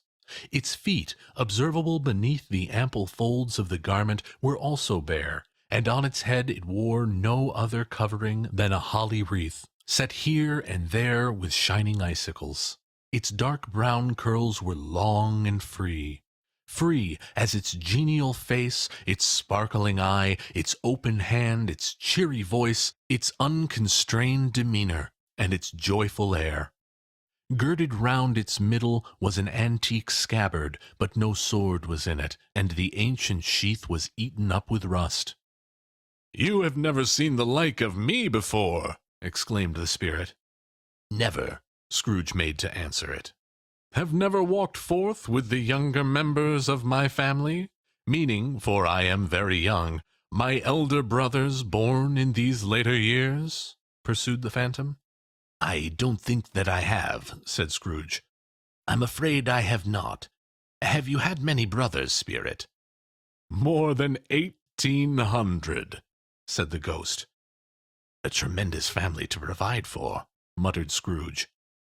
The ghost of Christmas Present rose. "Spirit," said Scrooge submissively, "conduct me where you will. I went forth last night on compulsion, and I learned a lesson which is working now. Tonight, if you have aught to teach me, let me profit by it. Touch my robe." Scrooge did as he was told, and held it fast. Holly, mistletoe, red berries, ivy, turkeys, geese, game, poultry, brawn, meat, pigs, sausage, oysters, pies, puddings, fruit, and punch all vanished instantly. So did the room, the fire, the ruddy glow, the hour of the night, and they stood in the city streets on Christmas morning, where, for the weather was severe, the people made a rough but brisk and not unpleasant kind of music in scraping the snow from the pavement in front of their dwellings, and from the tops of their houses, whence it was mad delight to the boys to see it come plumping down into the road below and splitting into artificial little snowstorms. The house fronts looked black enough, and the windows blacker, contrasting with the smooth white sheet of snow upon the roofs, and with the dirtier snow upon the ground, which last deposit had been ploughed up in deep furrows by the heavy wheels of carts and wagons, furrows that crossed and recrossed each other hundreds of times, where the great streets branched off, and made intricate channels hard to trace in the thick yellow mud and icy water. The sky was gloomy, and the shortest streets were choked up with a dingy mist, half thawed, half frozen, whose heavier particles descended in a shower of sooty atoms, as if all the chimneys in Great Britain had, by one consent, caught fire and were blazing away to their dear hearts' content. There was nothing very cheerful in the climate or the town, and yet was there an air of cheerfulness abroad that the clearest summer air and brightest summer sun might have endeavored to diffuse in vain. For the people who were shoveling away on the housetops were jovial and full of glee, calling out to one another from the parapets, and now and then exchanging a facetious snowball, better-natured missile far than many a wordy jest, laughing heartily if it went right, and not less heartily if it went wrong. The poulterers' shops were still half open, and the fruiterers were radiant in their glory. There were great, round, pot-bellied baskets of chestnuts, shaped like the waistcoats of jolly old gentlemen lolling at the doors, and tumbling out into the street in their apoplectic opulence. There were ruddy, brown-faced, broad-girthed Spanish onions, shining in the fatness of their growth like Spanish friars, and winking from their shelves in wanton slyness at the girls as they passed by and glanced demurely at the hung-up mistletoe. There were pears and apples clustered high in blooming pyramids. There were bunches of grapes, made, in the shopkeeper's benevolence, to dangle from conspicuous hooks, that people's mouths might water gratis as they passed. There were piles of filberts, mossy and brown, recalling, in their fragrance, ancient walks among the woods, and pleasant shufflings ankle-deep through withered leaves. There were Norfolk biffins, squat and swarthy, setting off the yellow of the oranges and lemons, and, in the great compactness of their juicy persons, urgently entreating and beseeching to be carried home in paper bags and eaten after dinner. There were very gold and silver fish set forth among these choice fruits in a bowl, though members of a dull and stagnant-blooded race appeared to know that there was something going on, and, to a fish, went swimming round and round in their little world in slow and passionless excitement. The grocers, oh, the grocers, nearly closed with perhaps 2 shutters down, or 1, but through those gaps such glimpses! It was not alone that the scales descending on the counter made a merry sound, or that the twine and roller parted company so briskly, or that the canisters were rattled up and down like juggling tricks, or even that the blended scents of tea and coffee were so grateful to the nose, or even that the raisins were so plentiful and rare, the almonds so extremely white, the sticks of cinnamon so long and straight, the other spices so delicious, the candied fruits so caked and spotted with molten sugar as to make the coldest lookers-on feel faint and subsequently bilious. Nor was it that the figs were moist and pulpy, or that the French plums blushed in modest tartness from their highly decorated boxes, or that everything was good to eat and in its Christmas dress. But the customers were all so hurried and so eager in the hopeful promise of the day that they tumbled up against each other at the door, crashing their wicker baskets wildly, and left their purchases upon the counter and came running back to fetch them, and committed hundreds of the like mistakes in the best humor possible, while the grocer and his people were so frank and fresh that the polished hearts with which they fastened their aprons behind might have been their own, worn outside for general inspection, and for Christmas daws to peck at if they chose. But soon the steeples called good people all to church and chapel, and away they came, flocking through the streets in their best clothes and with their gayest faces. And at the same time there emerged from scores of by-streets, lanes, and nameless turnings innumerable people, carrying their dinners to the bakers' shops. The sight of these poor revellers appeared to interest the spirit very much, for he stood with Scrooge beside him in a baker's doorway, and taking off the covers as their bearers passed, sprinkled incense on their dinners from his torch. And it was a very uncommon kind of torch, for once or twice, when there were angry words between some dinner-carriers who had jostled each other, he shed a few drops of water on them from it, and their good humour was restored directly, for they said it was a shame to quarrel upon Christmas Day. And it was. God love it, so it was. In time the bells ceased, and the bakers were shut up. And yet there was a genial shadowing forth of all these dinners and the progress of their cooking in the thawed blotch of wet above each baker's oven, where the pavement smoked as if its stones were cooking too. "Is there a peculiar flavor in what you sprinkle from your torch?" asked Scrooge. "There is. My own. Would it apply to any kind of dinner on this day? Asked Scrooge. To any kindly given, to a poor one most. Why to a poor one most? Asked Scrooge. Because it needs it most. Spirit, said Scrooge after a moment's thought, I wonder you, of all the beings in the many worlds about us, should desire to cramp these people's opportunities of innocent enjoyment. Aye, cried the spirit, you would deprive them of their means of dining every 7th day. Often the only day on which they can be said to dine at all, said Scrooge. Wouldn't you? Aye, cried the spirit. You seek to close these places on the 7th day? Said Scrooge. And it comes to the same thing. I seek, exclaimed the spirit.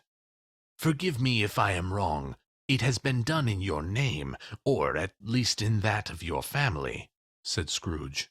There are some upon this earth of yours, returned the spirit, who lay claim to know us, and who do their deeds of passion, pride, ill will, hatred, envy, bigotry, and selfishness in our name, who are as strange to us and all our kith and kin as if they had never lived. Remember that, and charge their doings on themselves, not us. Scrooge promised that he would, and they went on, invisible, as they had been before, into the suburbs of the town. It was a remarkable quality of the ghost, which Scrooge had observed at the baker's, that notwithstanding his gigantic size, he could accommodate himself to any place with ease, and that he stood beneath a low roof quite as gracefully and like a supernatural creature as it was possible he could have done in any lofty hall. And perhaps it was the pleasure the good spirit had in showing off this power of his, or else was his own kind, generous, hearty nature, and his sympathy with all poor men, that led him straight to Scrooge's clerks. For there he went, and took Scrooge with him, holding to his robe, and on the threshold of the door the spirit smiled, and stopped to bless Bob Cratchit's dwelling with the sprinkling of his torch. Think of that! Bob had but 15 bob a week himself. He pocketed on Saturdays but 15 copies of his Christian name, and yet the ghost of Christmas present blessed his 4-roomed house. Then up rose Mrs. Cratchit, Cratchit's wife, dressed out but poorly in a twice-turned gown, but brave in ribbons, which are cheap and make a goodly show for 6d. And she laid the cloth, assisted by Belinda Cratchit, second of her daughters, also brave in ribbons, while Master Peter Cratchit plunged a fork into the saucepan of potatoes, and, getting the corners of his monstrous shirt-collar, Bob's private property, conferred upon his son and heir in honor of the day, into his mouth, rejoiced to find himself so gallantly attired, and yearned to show his linen in the fashionable parks.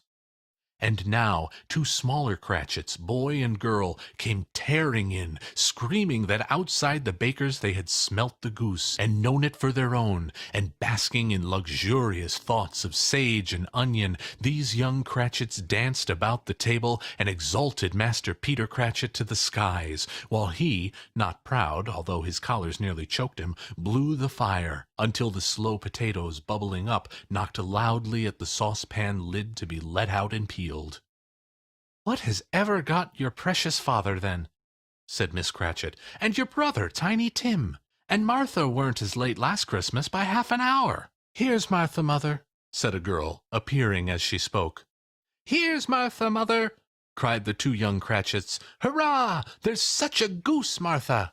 "Why, bless your heart alive, my dear, how late you are!" said Mrs. Cratchit, kissing her a dozen times and taking off her shawl and bonnet for her with officious zeal. "We'd a great deal of work to finish up last night," replied the girl, "and had to clear away this morning, mother."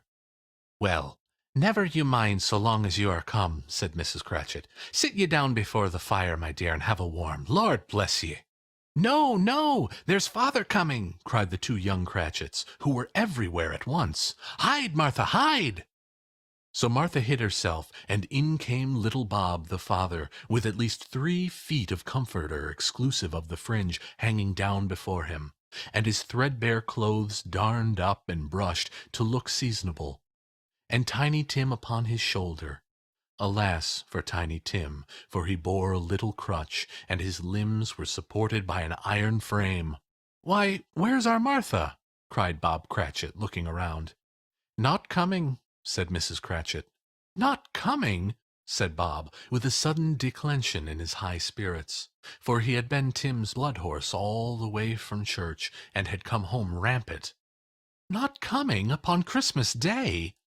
Martha didn't like to see him disappointed, if it were only in joke, so she came out prematurely from behind the closet and ran into his arms, while the two young Cratchits hustled Tiny Tim and bore him off into the wash-house, that he might hear the pudding singing in the copper. "And how did little Tim behave?"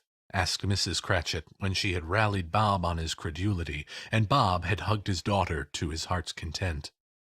"As good as gold," said Bob, "and better.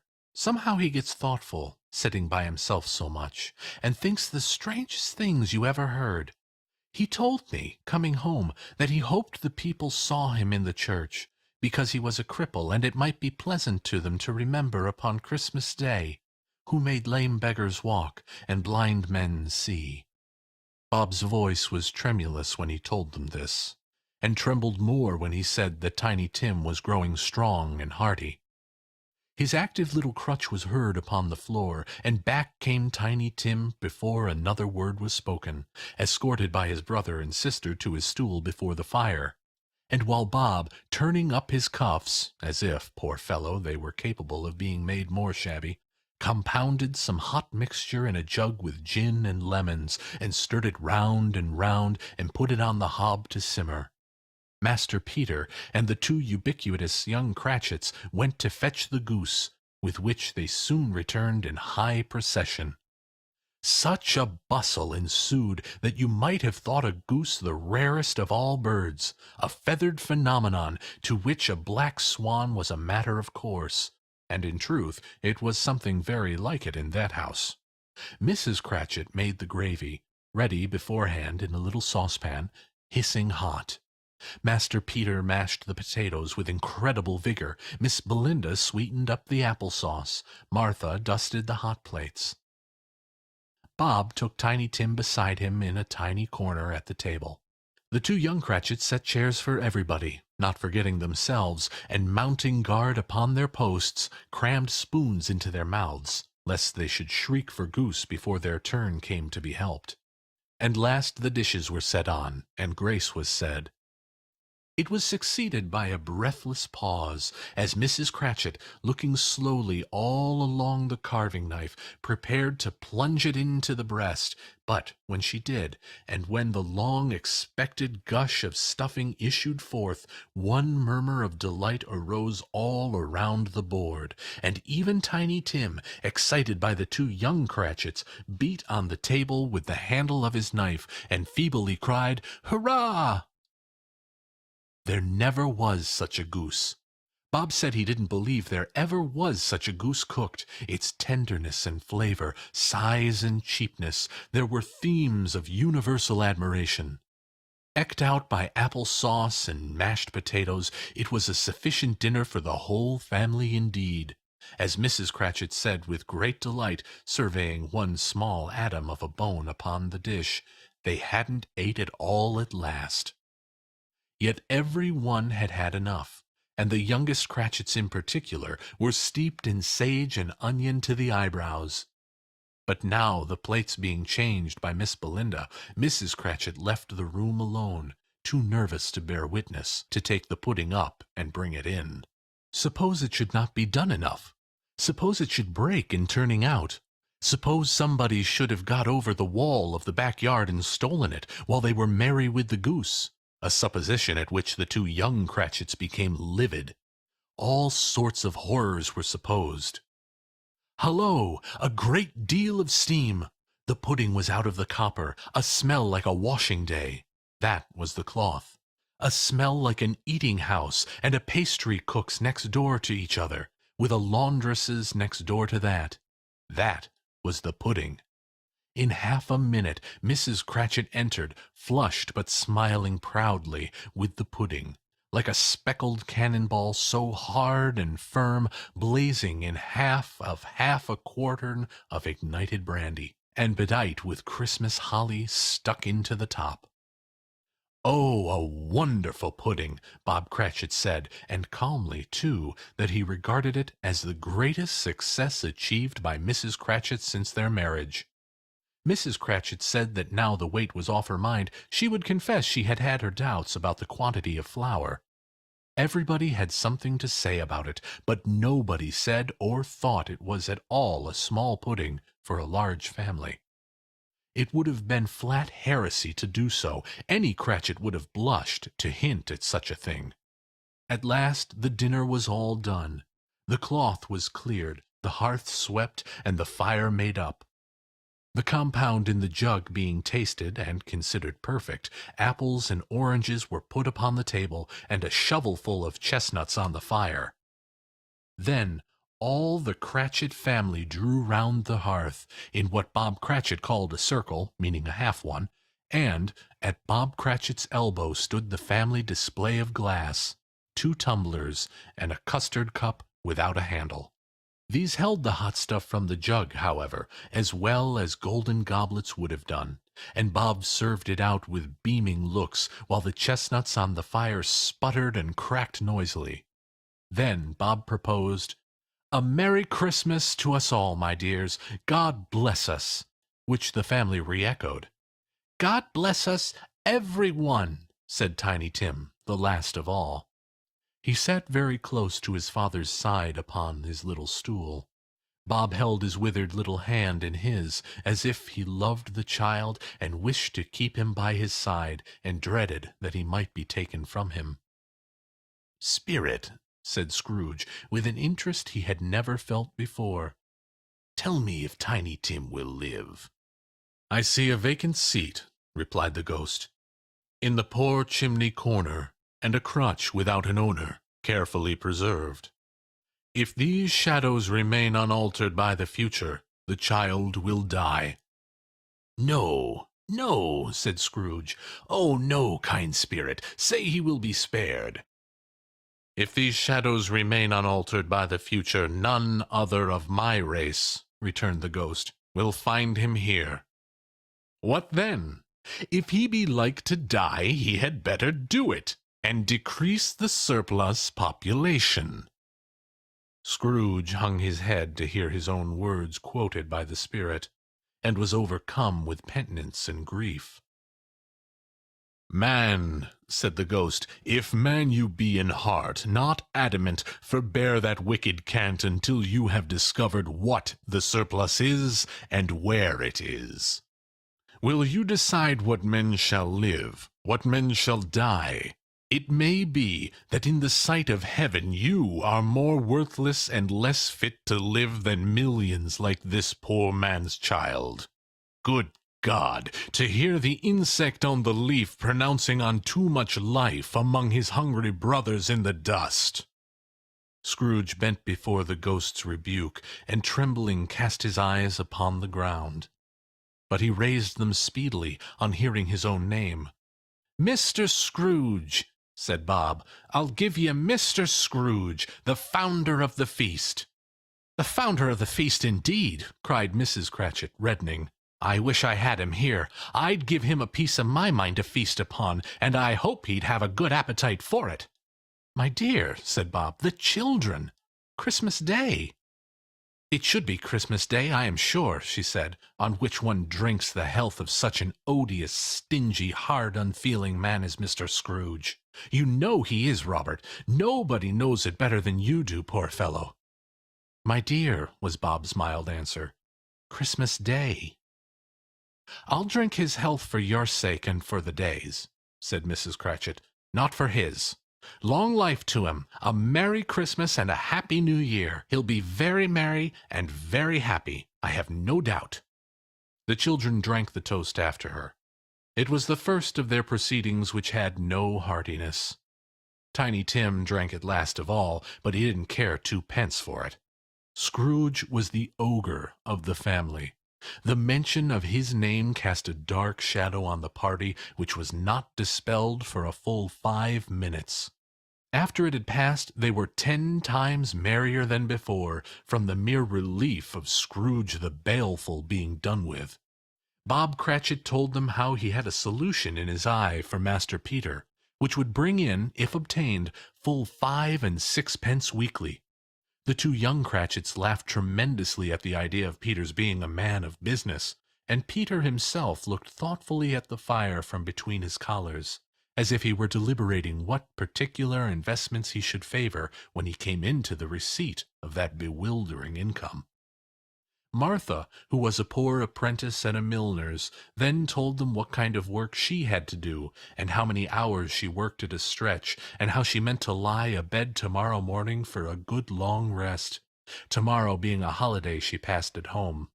Also how she had seen a countess and a lord some days before, and how the lord was very much about as tall as Peter, at which Peter pulled up his collars so high that you couldn't have seen his head if you had been there. All this time the chestnuts and the jug went round and by they had a song about a lost child traveling in the snow from Tiny Tim, who had a plaintive little voice, and sang it very well indeed. There was nothing of high mark about this. They were not a handsome family. They were not well dressed. Their shoes were far from being waterproof. Their clothes were scanty, and Peter might have known, and very likely did, the inside of a pawnbroker's. But they were happy, grateful, pleased with one another, and contented with the time. And when they faded, and looked happier yet in the bright sparkling of the spirit's torch at parting, Scrooge had his eye upon them, and especially Tiny Tim, until the last.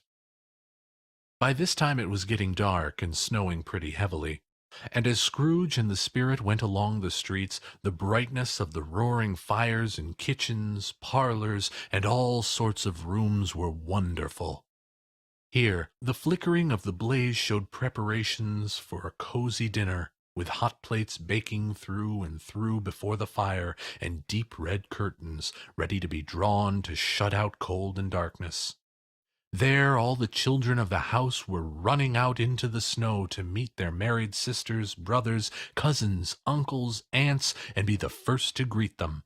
Here again were shadows on the window blind of guests assembling, and there a group of handsome girls, all hooded and fur-booted, and all chattering at once, tripped lightly off to some near neighbor's house, where, woe upon the single man who saw them enter, artful witches, well they knew it, in a glow.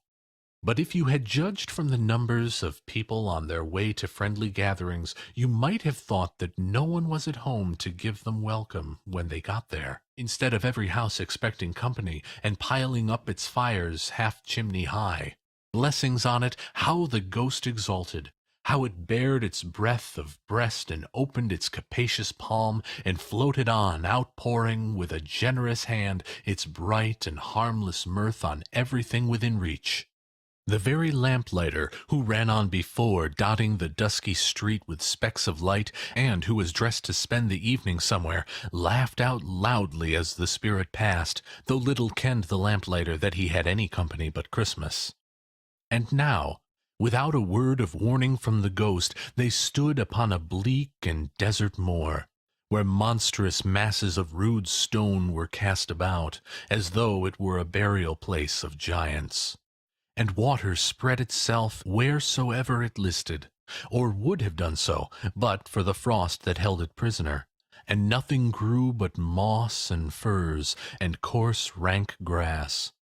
Down in the west the setting sun had left a streak of fiery red, which glared upon the desolation for an instant like a sullen eye, and frowning lower, lower, lower yet, was lost in the thick gloom of darkest night.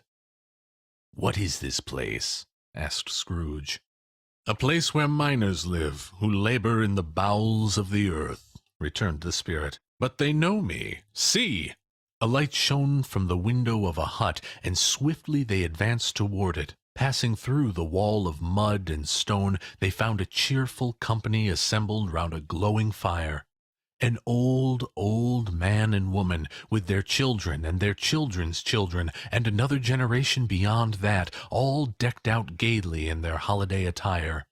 The old man, in a voice that seldom rose above the howling of the wind upon the barren waste, was singing them a Christmas song. It had been a very old song when he was a boy, and from time to time they all joined in the chorus. So surely as they raised their voices, the old man got quite blithe and loud, and so surely as they stopped, his vigor sank again. The spirit did not tarry here, but bade Scrooge hold his robe, and passing on above the moors, sped whither? Not to sea. To sea. To Scrooge's horror, looking back, he saw the last of the land, a frightful range of rocks behind them. And his ears were deafened by the thundering of water as it rolled and roared, and raged among the dreadful caverns it had worn, and fiercely tried to undermine the earth. Built upon a dismal reef of sunken rocks, some league or so from shore, on which the waters chafed and dashed the wild year through, there stood a solitary lighthouse. Great heaps of seaweed clung to its base, and storm-birds, born of the wind one might suppose, as seaweed of the water, rose and fell about it, like the waves they skimmed. But even here, two men who watched the light had made a fire, that through the loophole in the thick stone wall shed out a ray of brightness on the awful sea. Joining their horny hands over the rough table at which they sat, they wished each other Merry Christmas in their can of grog. And one of them, the elder, too, with his face all damaged and scarred with hard weather, as the figurehead of an old ship might be, struck up a sturdy song that was like a gale in itself. Again the ghost sped on, above the black and heaving sea, on and on, until, being far away, as he told Scrooge, from any shore, they lighted on a ship. They stood beside the helmsman at the wheel, the lookout in the bow, the officers who had the watch. Dark, ghostly figures in their several stations, but every man among them hummed a Christmas tune, or had a Christmas thought, or spoke below his breath to his companion of some bygone Christmas day, with homeward hopes belonging to it. And every man on board, waking or sleeping, good or bad, had had a kinder word for another on that day than on any day in the year, and had shared to some extent in its festivities, and had remembered those he cared for at a distance, and had known that they delighted to remember him. It was a great surprise to Scrooge, while listening to the moaning of the wind, and thinking what a solemn thing it was to move on through the lonely darkness over an unknown abyss, whose depths were secrets as profound as death. It was a great surprise to Scrooge, while thus engaged, to hear a hearty laugh. It was a much greater surprise to Scrooge to recognize it as his own nephew's, and to find himself in a bright, dry, gleaming room, with the spirit standing smiling by his side, and looking at that same nephew with approving affability. "Ha, ha!" laughed Scrooge's nephew. "Ha, ha, ha!" If you should happen, by any unlikely chance, to know a man more blessed in a laugh than Scrooge's nephew, all I can say is, I should like to know him too. Introduce him to me, and I'll cultivate his acquaintance.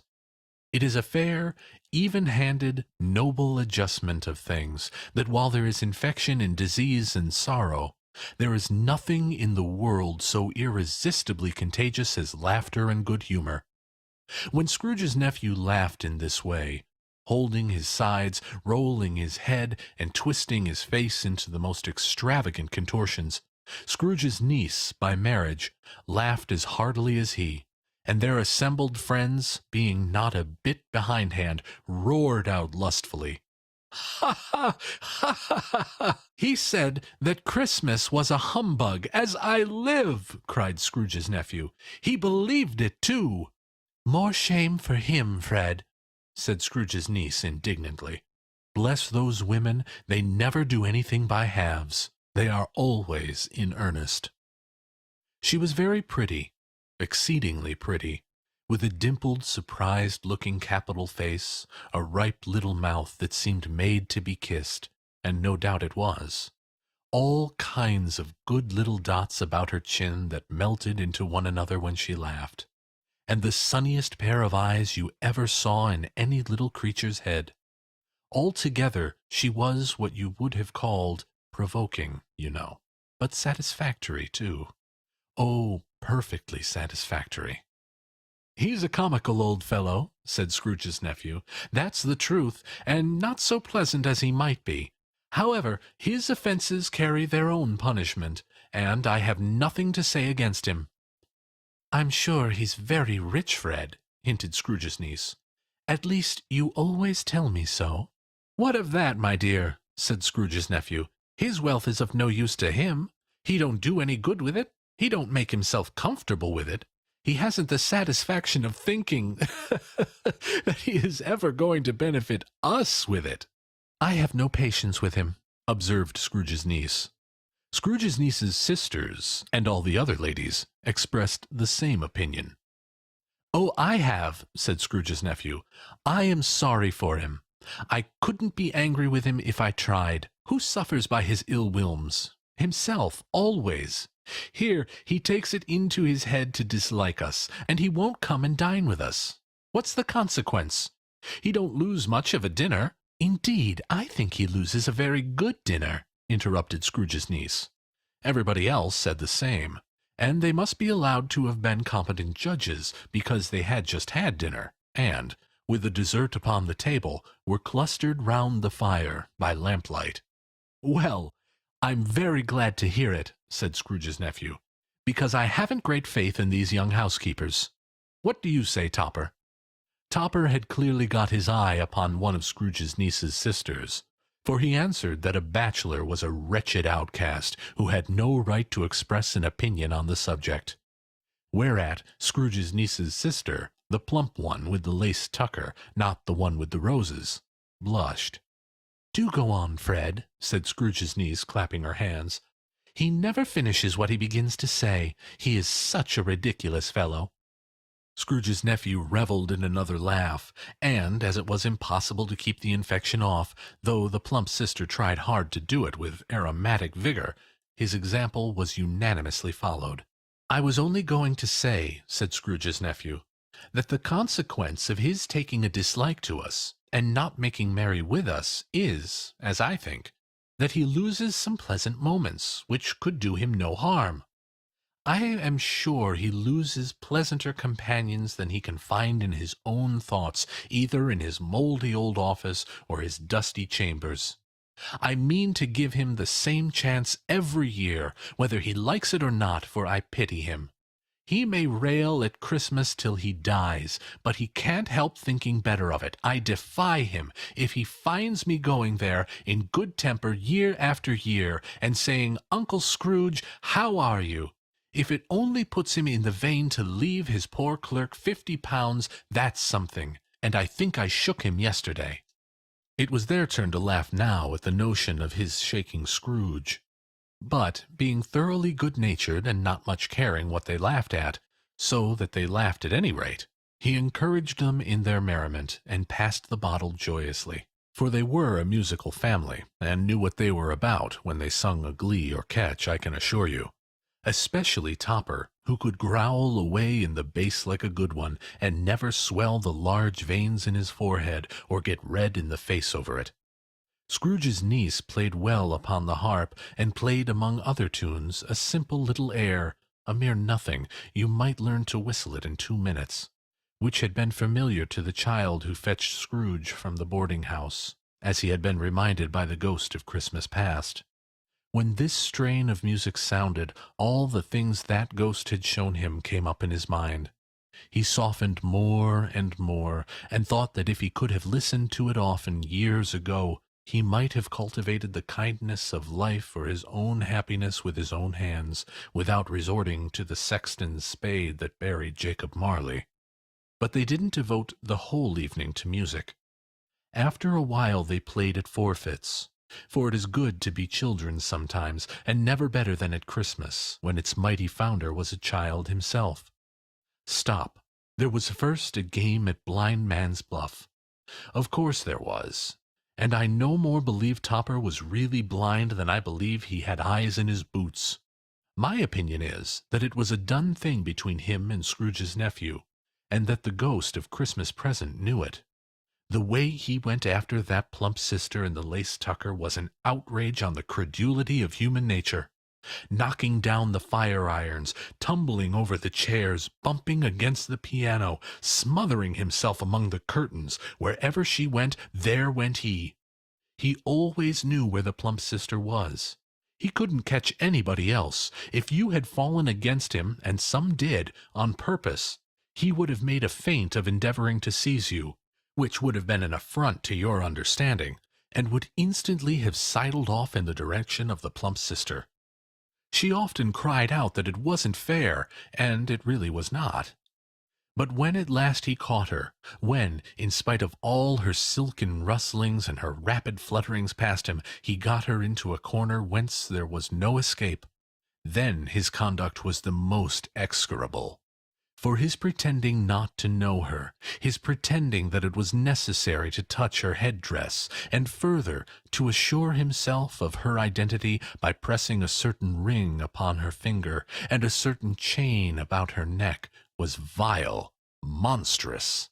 No doubt she told him her opinion of it, when, another blind man being in office, they were so very confidential together behind the curtains. Scrooge's niece was not one of the blind man's bluff party, but was made comfortable with a large chair and a footstool in a snug corner, where the ghost and Scrooge were close behind her. But she joined in the forfeits, and loved her love to admiration with all the letters of the alphabet. Likewise, at the game of how, when, and where, she was very great, and to the secret joy of Scrooge's nephew, beat her sisters hollow. Though they were sharp girls, too, as Topper could have told you. There might have been 20 people there, young and old, but they all played. And so did Scrooge, for, wholly forgetting in the interest he had in what was going on that his voice made no sound in their ears, he sometimes came out with his guess quite loud, and, very often, guessed quite right, too. For the sharpest needle, best Whitechapel warranted not to cut in the eye, was not sharper than Scrooge, blunt as he took it in his head to be. The ghost was greatly pleased to find him in this mood, and looked upon him with such favor that he begged like a boy to be allowed to stay until the guests departed. But this, the spirit said, could not be done. "Here is a new game," said Scrooge. "1/2 hour, spirit, only one." It was a game called Yes and No, where Scrooge's nephew had to think of something, and the rest must find out what. He only answering to their questions yes or no, as the case was. The brisk fire of questioning to which he was exposed elicited from him that he was thinking of an animal, a live animal, a rather disagreeable animal, a savage animal, an animal that growled and grunted sometimes, and talked sometimes, and lived in London, and walked about the streets, and wasn't made a show of, and wasn't led by anybody, and didn't live in a menagerie, and was never killed in a market, and was not a horse, or an ass, or a cow, or a bull, or a tiger, or a dog, or a pig, or a cat, or a bear. At every fresh question that was put to him, this nephew burst into a fresh roar of laughter, and was so inexpressibly tickled that he was obliged to get up off the sofa and stamp. At last, the plump sister, falling into a similar state, cried out, "I have found it! I know what it is, Fred! I know what it is!" "What is it?" cried Fred. "It's your Uncle Scrooge!" Which it certainly was. Admiration was the universal sentiment, though some objected that the reply to "Is it a bear?" ought to have been "Yes," inasmuch as an answer in the negative was sufficient to have diverted their thoughts from Mr. Scrooge, supposing they had ever had any tendency that way. "He has given us plenty of merriment, I am sure," said Fred, "and it would be ungrateful not to drink his health. Here is a glass of mulled wine ready to our hand at the moment, and I say, Uncle Scrooge." "Well, Uncle Scrooge," they cried. "A Merry Christmas and a Happy New Year to the old man, wherever he is," said Scrooge's nephew. He wouldn't take it from me, but may he have it nevertheless. Uncle Scrooge! Uncle Scrooge had imperceptibly become so gay and light of heart that he would have pledged the unconscious company in return, and thanked them in an inaudible speech, if the ghost had given him the time. But the whole scene passed off in the breath of the last words spoken by his nephew, and he and the spirit were again upon their travels. Much they saw, and far they went, and many homes they visited, but always with a happy end. The spirit stood beside sick beds, and they were cheerful; on foreign lands, and they were close at home; by struggling men, and they were patient in their greater hope; by poverty, and it was rich; in an almshouse, hospital, and jail, in misery's every refuge, where vain man in his little brief authority had not made fast the door and barred the spirit out, he left his blessing, and taught Scrooge his precepts. It was a long night, if it were only a night, but Scrooge had his doubts of this, because the Christmas holidays appeared to be condensed into the space of time they passed together. It was strange, too, that while Scrooge remained unaltered in his outward form, the ghost grew older, clearly older. Scrooge had observed the change, but never spoke of it, until they left a children's 12th night party, when, looking at the spirit as they stood in an open place, he noticed that its hair was grey. "Are spirits' lives so short?" asked Scrooge. "My life upon this globe is very brief," replied the ghost. "It ends tonight." "Tonight?" cried Scrooge. "Tonight at midnight. Hark! The time is drawing near." The chimes were ringing the 11:75 at that moment. "Forgive me if I am not justified in what I ask," said Scrooge, looking intently at the spirit's robe, "but I see something strange, and not belonging to yourself, protruding from your skirts. Is it a foot or a claw?" "It might be a claw, for the flesh there is upon it," was the spirit's sorrowful reply. "Look here." From the foldings of its robe it brought 2 children, wretched, abject, frightful, hideous, miserable. They knelt down at its feet, and clung upon the outside of its garment. "Oh, man, look here! Look! Look down here!" exclaimed the ghost. They were a boy and girl, yellow, meagre, ragged, scowling, wolfish, but prostrate, too, in their humility. Where graceful youth should have filled their features out, and touched them with its freshest tints, a stale and shriveled hand, like that of age, had pinched and twisted them, and pulled them into shreds. Where angels might have sat enthroned, devils lurked, and glared out menacingly. No change, no degradation, no perversion of humanity in any grade through all the mysteries of wonderful creation has monsters half so horrible and dread. Scrooge stared back, appalled. Having them shown to him in this way, he tried to say they were fine children, but the words choked themselves, rather than be parties to a lie of such enormous magnitude. "Spirit, are they yours?" Scrooge could say no more. "They are man's," said the spirit, looking down upon them. "And they cling to me, appealing from their fathers. This boy is ignorance, this girl is want. Beware them both, and all their degree, but most of all beware this boy, for on his brow I see that written which is doom, unless the writing be erased." "Deny it!" cried the spirit, stretching out his hand towards the city. "Slander those who tell it ye, admit it for your own fascist purposes, and make it worse, and bide the end." "Have they no refuge or resource?" cried Scrooge. "Are there no prisons?" said the spirit, turning on him for the last time with his own words. "Are there no workhouses?" The bell struck 12. Scrooge looked about him for the ghost, and saw it not. As the last stroke ceased to vibrate, he remembered the prediction of old Jacob Marley, and, lifting up his eyes, beheld a solemn phantom, draped and hooded, coming, like a mist along the ground towards him. Stave 4. The Last of the Spirits. The phantom slowly, gravely, silently approached. When it came near him, Scrooge bent down upon his knee, for in the very air through which the spirit moved it seemed to scatter gloom and mystery. It was shrouded in a deep black garment which concealed its head, its face, its form, and left nothing of it visible save one outstretched hand. But for this it would have been difficult to detach its figure from the night, and separate it from the darkness by which it was surrounded.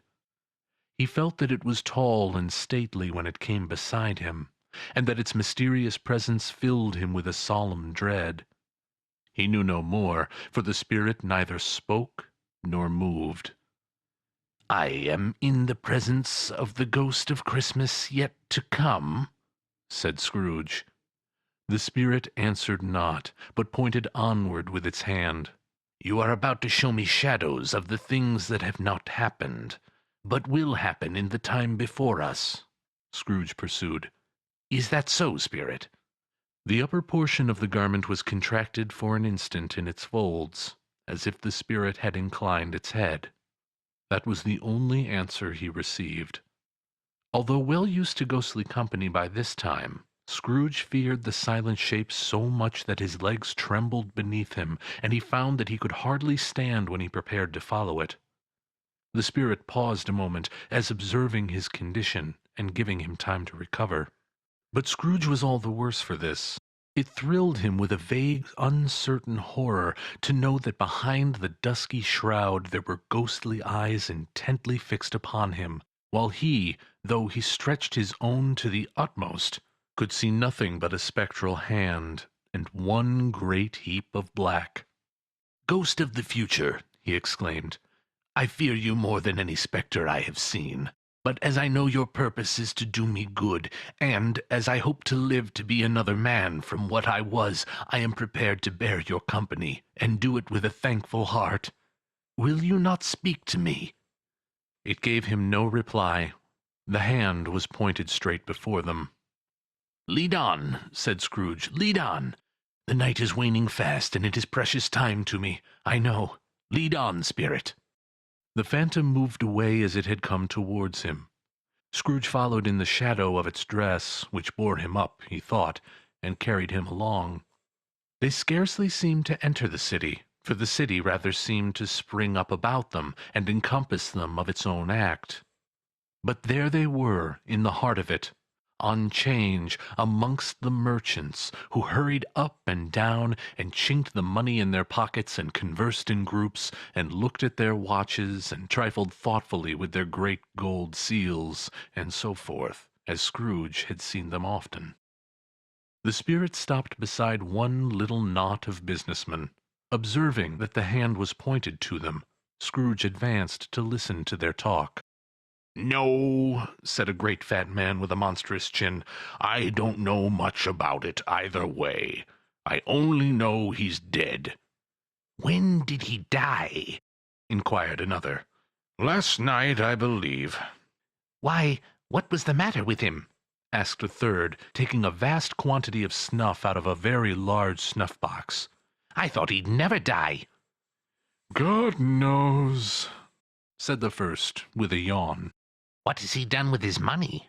asked a red-faced gentleman with a pendulous excrescence on the end of his nose that shook like the gills of a turkey-cock. "I haven't heard," said the man with the large chin, yawning again. "Left it to his company, perhaps. He hasn't left it to me, that's all I know." This pleasantry was received with a general laugh.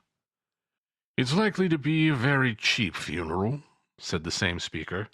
"For upon my life, I don't know of anybody to go to it. Suppose we make up a party and volunteer." "I don't mind going if a lunch is provided," observed the gentleman with the excrescence on his nose. "But I must be fed if I make one." Another laugh.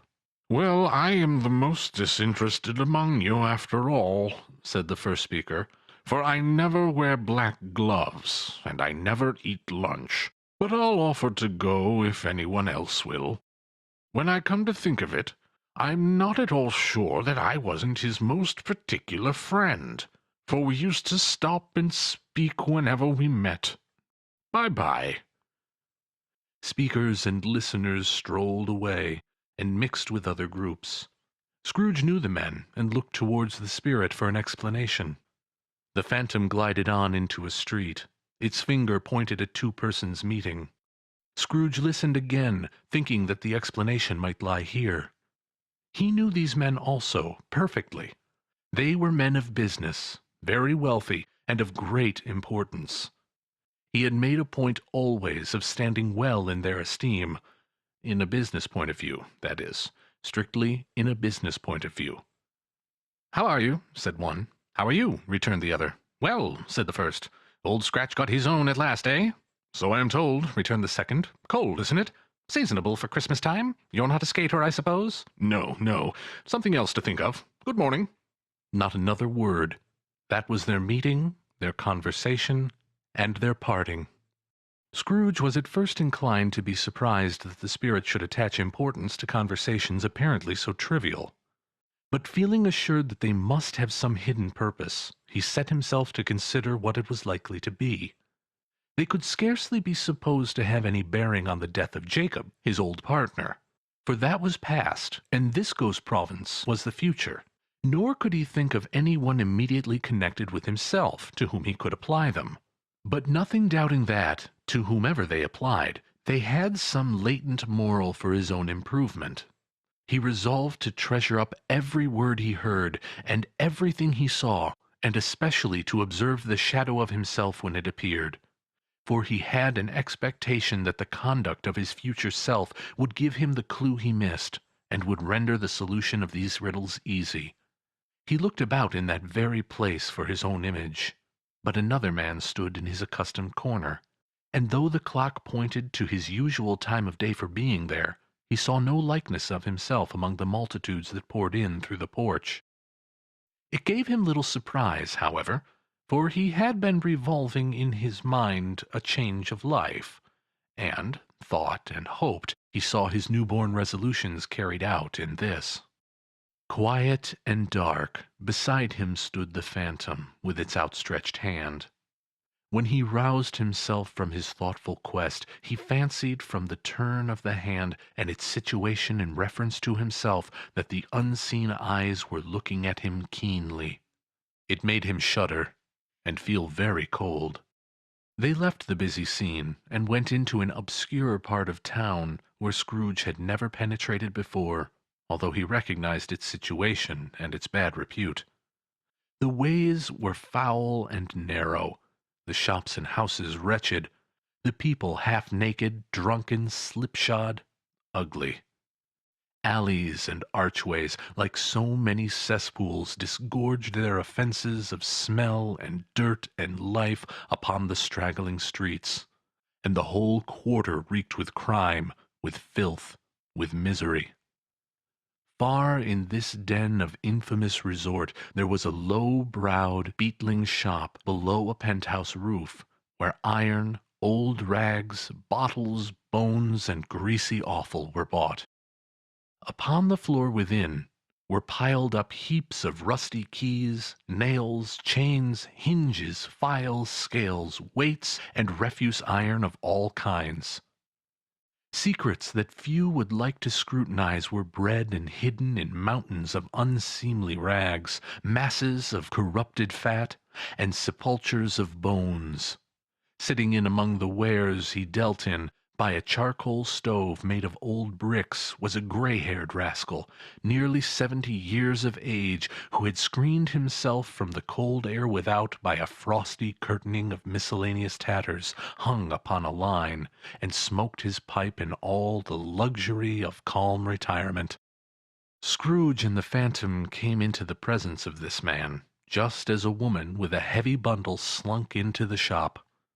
But she had scarcely entered when another woman, similarly laden, came in too, and she was closely followed by a man in faded black, who was no less startled by the sight of them than they had been upon the recognition of each other. After a short period of blank astonishment, in which the old man with the pipe had joined them, they all three burst into a laugh. "Let the charwoman alone to be the first," cried she who had entered first. "Let the laundress alone to be the second, and the undertaker's man alone to be the third. Look here, old Joe, here's a chance, if we haven't all three met here without meaning it." "You couldn't have met in a better place," said old Joe, removing his pipe from his mouth. "Come into the parlor. You were made free of it long ago, you know, and the other two ain't strangers. Stop till I shut the door of the shop. Ah, how it shrieks! There ain't such a rusty bit of metal in the place as its own hinges, I believe, and I'm sure there's no such old bones here as mine. Ha ha! We're all suitable to our calling. We're well matched. Come into the parlor. Come into the parlor." The parlor was the space behind the screen rags. The old man raked the fire together with an old stair-rod, and having trimmed his smoky lamp, for it was night, with the stem of his pipe, put it in his mouth again. While he did this, the woman who had already spoken threw her bundle on the floor, and sat down in a flaunting manner on a stool, crossing her elbows on her knees, and looking with a bold defiance at the other two. "What odds, then? What odds, Mrs. Dilber?" said the woman. "Every person has a right to take care of themselves. He always did." "That's true, indeed," said the laundress. "No man more so." "Why, then, don't stand staring as if you was afraid, woman. Who's the wiser? We're not going to pick holes in each other's coats, I suppose?" "No, indeed," said Mrs. Dilber and the man together. "We should hope not." "Very well, then," cried the woman. "That's enough.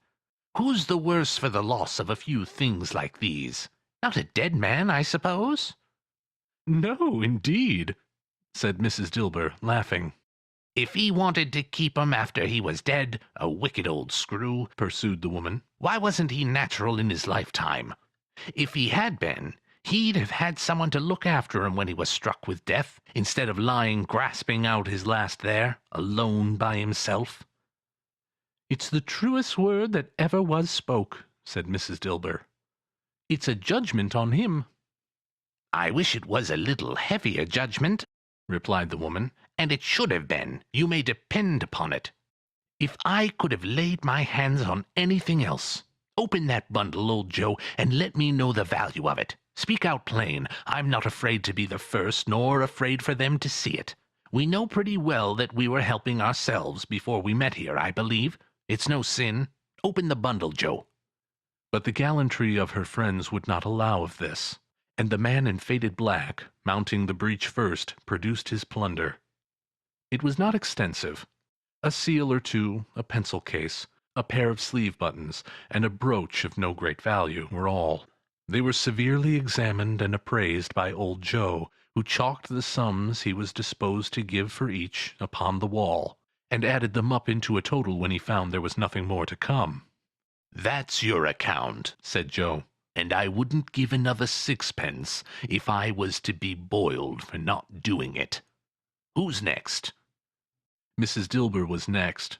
Sheets and towels, a little wearing apparel, 2 old-fashioned silver teaspoons, a pair of sugar tongs, and a few boots. Her account was stated on the wall in the same manner. "I always give too much to ladies. It's a weakness of mine, and that's the way I ruin myself," said old Joe. "That's your account. If you asked me for another penny and made it an open question, I'd repent for being so liberal and knock off half a crown." "And now undo my bundle, Joe," said the first woman. Joe went down on his knees for the greater convenience of opening it, and having unfastened a great many knots, dragged out a large and heavy roll of some dark stuff. "What do you call this?" said Joe. "Bed curtains?" "Ah!" returned the woman, laughing and leaning forward on her crossed arms. "Bed curtains! You don't mean to say you took 'em down, rings and all, with him lying there?" said Joe. "Yes, I do," replied the woman. "Why not?"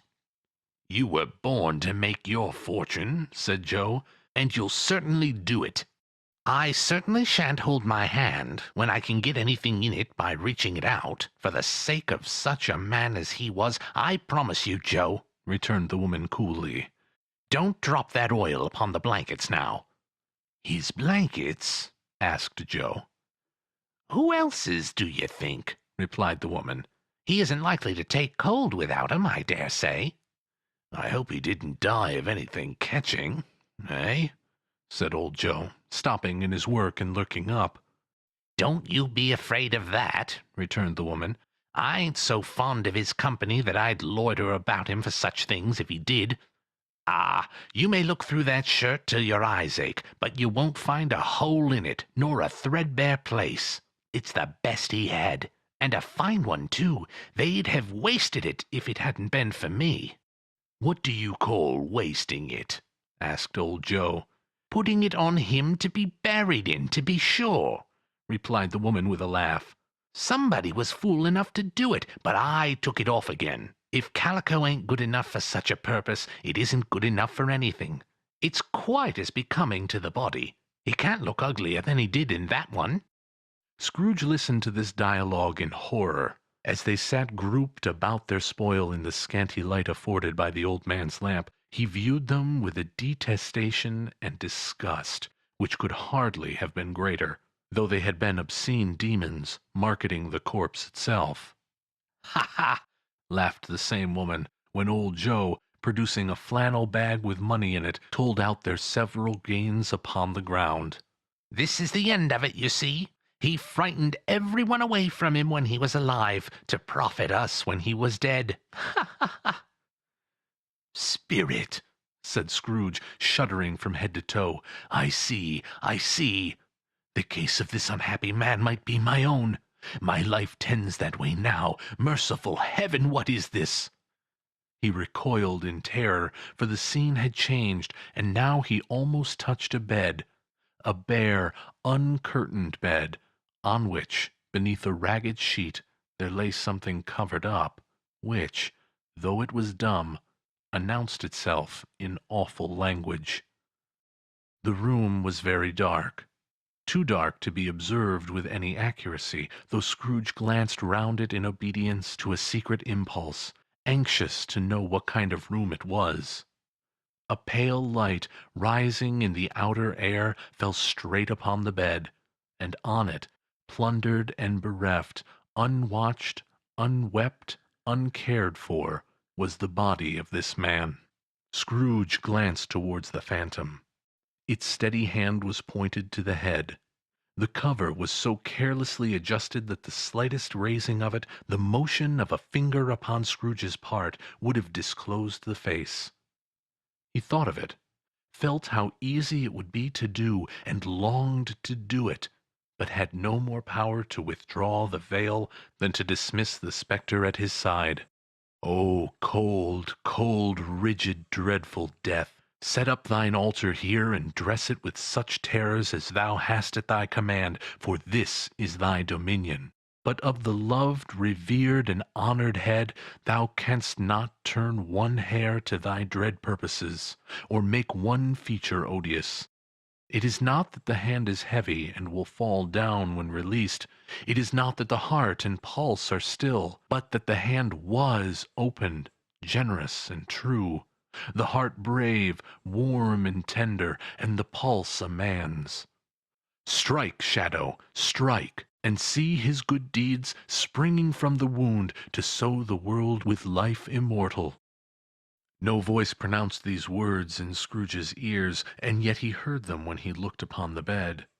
He thought, if this man could be raised up now, what would be his foremost thoughts? Avarice, hard-dealing, griping cares?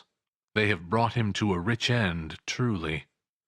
He lay in the dark, empty house, with not a man, a woman, or a child to say that he was kind to me in this or that, and for the memory of one kind word I will be kind to him. A cat was tearing at the door, and there was a sound of gnawing rats beneath the hearthstone. What they wanted in the room of death, and why they were so restless and disturbed, Scrooge did not dare think. "Spirit," he said, "this is a fearful place. In leaving it, I shall not leave its lesson, trust me. Let us go." Still the ghost pointed with an unmoved finger to the head. "I understand you, Spirit," Scrooge returned, "and I would do it if I could, but I have not the power, Spirit. I have not the power." Again it seemed to look upon him. "If there is any person in this town who feels emotion caused by this man's death," said Scrooge, quite agonized, "show that person to me, Spirit, I beseech you."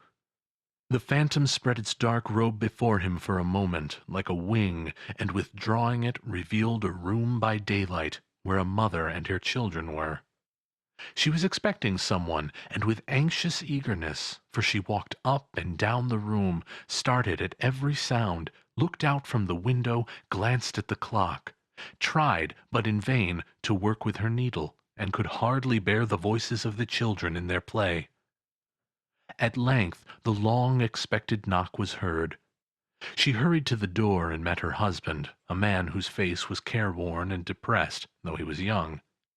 There was a remarkable expression in it now, a kind of serious delight of which he felt ashamed, and which he struggled to repress. He sat down to the dinner that had been hoarding for him by the fire, and when she asked him faintly what news, which was not until after a long silence, he appeared embarrassed how to answer. "Is it good news," she said, "or bad?" to help him. "Bad," he answered. "Are we quite ruined?" "No. There is hope yet, Caroline." "If he relents," she said, amazed, "there is. Nothing is past hope, if such a miracle has happened." "He is past relenting," said her husband. "He is dead." She was a mild and patient creature, if her face spoke truth, but she was thankful in her soul to hear it, and she said so with clasped hands. She prayed forgiveness the next moment and was sorry, but the first was the emotion in her heart. "What the half-drunken woman whom I told you of last night said to me, when I tried to see him and obtain a week's delay, and what I thought was a mere excuse to avoid me, turns out to have been quite true. He was not only very ill, but dying then." "To whom will our debt be transferred?" "I don't know, but before that time we shall be ready with the money, and even though we were not, it would be a bad fortune indeed to find so merciless a creditor in his successor. We may sleep tonight with light hearts, Caroline." Yes, soften it as they would, their hearts were lighter. The children's faces, hushed and clustered round to hear what they so little understood, were brighter, and it was a happier house for the man's death. The only emotion that the ghost could show him, caused by the event, was one of pleasure. "Let me see some tenderness connected with a death," said Scrooge, "or that dark chamber spirit which we left just now will be for ever present to me." The ghost conducted him through several streets familiar to his feet, and as they went along, Scrooge looked here and there to find himself, but nowhere was he to be seen. They entered poor Bob Cratchit's house, the dwelling he had visited before, and found the mother and the children seated round the fire. Quiet, very quiet. The noisy little Cratchits were as still as statues in one corner, and sat looking up at Peter, who had a book before them. The mother and her daughters were engaged in sewing, but surely they were very quiet. And he took a child, and set him in the midst of them. Where had Scrooge heard those words? He had not dreamed them. The boy must have read them out, as he and the spirit crossed the threshold. Why did he not go on? The mother laid her work upon the table, and put her hand up to her face.